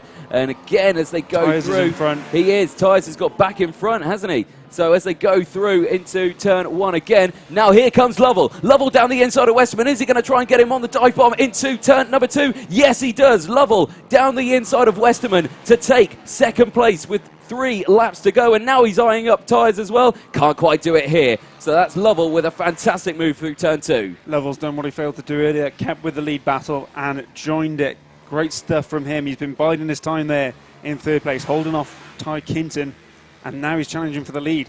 He is indeed. Ty Kinton running slightly wide there, and here comes Lovell down the inside, but Westerman switches back. Westerman tries to go down the inside now, round the final corner, but he can't quite do it. Lovell holds onto it, and that was super close from them as they switch, dart side to side through that section into the braking zone. Really, really committed stuff from all of them, and Westerman down the inside into turn 2, can't quite do it. Lovell says no, closes that gap, and says, and he really drops back now, doesn't he, Westerman? Yeah. Tyres is getting away up front. They need to work together. There's only a lap and a half left of this one, and he's got a bit of a gap now. It looks about half a second as they go into the 3rd chicane for the penultimate time. Westerman's coming back at Lovell. Yeah, Tyres has got a good gap now. It looks like he's got 3. The gap was 0.4 of a second, but Westerman super aggressive with Lovell as he dives him and pushes him to the side there round the final corner. He takes second position. The last lap board comes out. The red mist descends. Who's going to take it this time? They're jostling for that one, but Lovell runs wide. He loses traction and he goes over the curb and gets a little bit of air there. And now the gap's seriously opened up. So now it looks like Tyres has got a good gap, Westerman's got a good lap, and now Lovell is under pressure from Kinton for the last spot on the podium. Westerman's not close enough into the chicane. It's going to have to be in the last corner if it happens anywhere, but he's very, very close to the back of Ryan Tyres. He's got to set him up for the last corner, Anthony. He has indeed, and let's see what happens as they do it now. They exit the final chicane. Westerman looks at the inside. He's committed. He dives down the inside of Tyres. Tyres holds it round the outside. Tyres manages to keep it, though. Tyres takes first position from Westerman, Lovell and Kinton. What a race 2 from these guys for the Pit Bike Stock 160s. It was an absolutely fantastic race 1 of the day, but race 2 tops it for these guys. And there's still a battle going on in the background as the rest of the field comes through. There's 2 riders down. There is, and one flips over each other, and I'm not sure who that was. It could have potentially been Dougie Craven, I think. Yes, Dougie Craven, Kai Jones and Andrew Jones. There looks like there's a big crash there at the end of that. The 51 stops and tries to help, but a big crash there in the background.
all listen up, please. Where we are dealing with an incident at the moment. I think the likelihood of us continuing this afternoon is extremely unlikely. So I think in fairness to everybody, we will call it a day.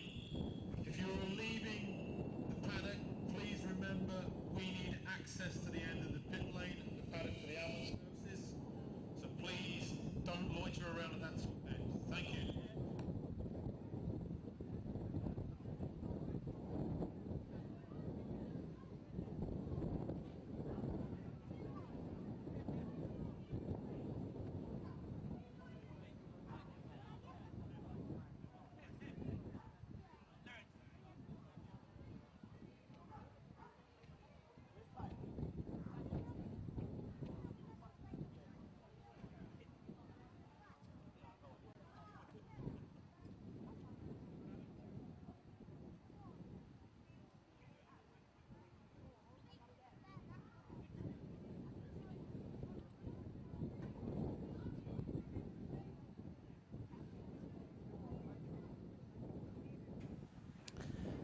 So if you are still joining us on the stream, as you can see from the pictures on the stream at the moment, we have had a fairly large incident at the circuit. A couple of the riders are being attended to at the moment. We have just had a message from the series director and Alan Lord. We are, I think, going to end the racing there today. There will be no more racing for today, so we are going to end the stream there. For anyone who has been watching throughout the day, thank you very much for staying tuned with us and being patient.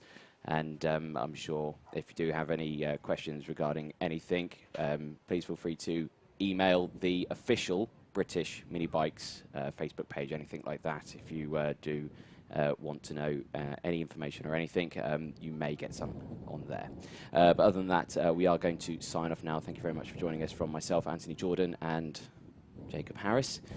Yes, thank you very much. We will be back in a fortnight's time with round 9 of BMB at Three Sisters in Wigan. We shall see you then.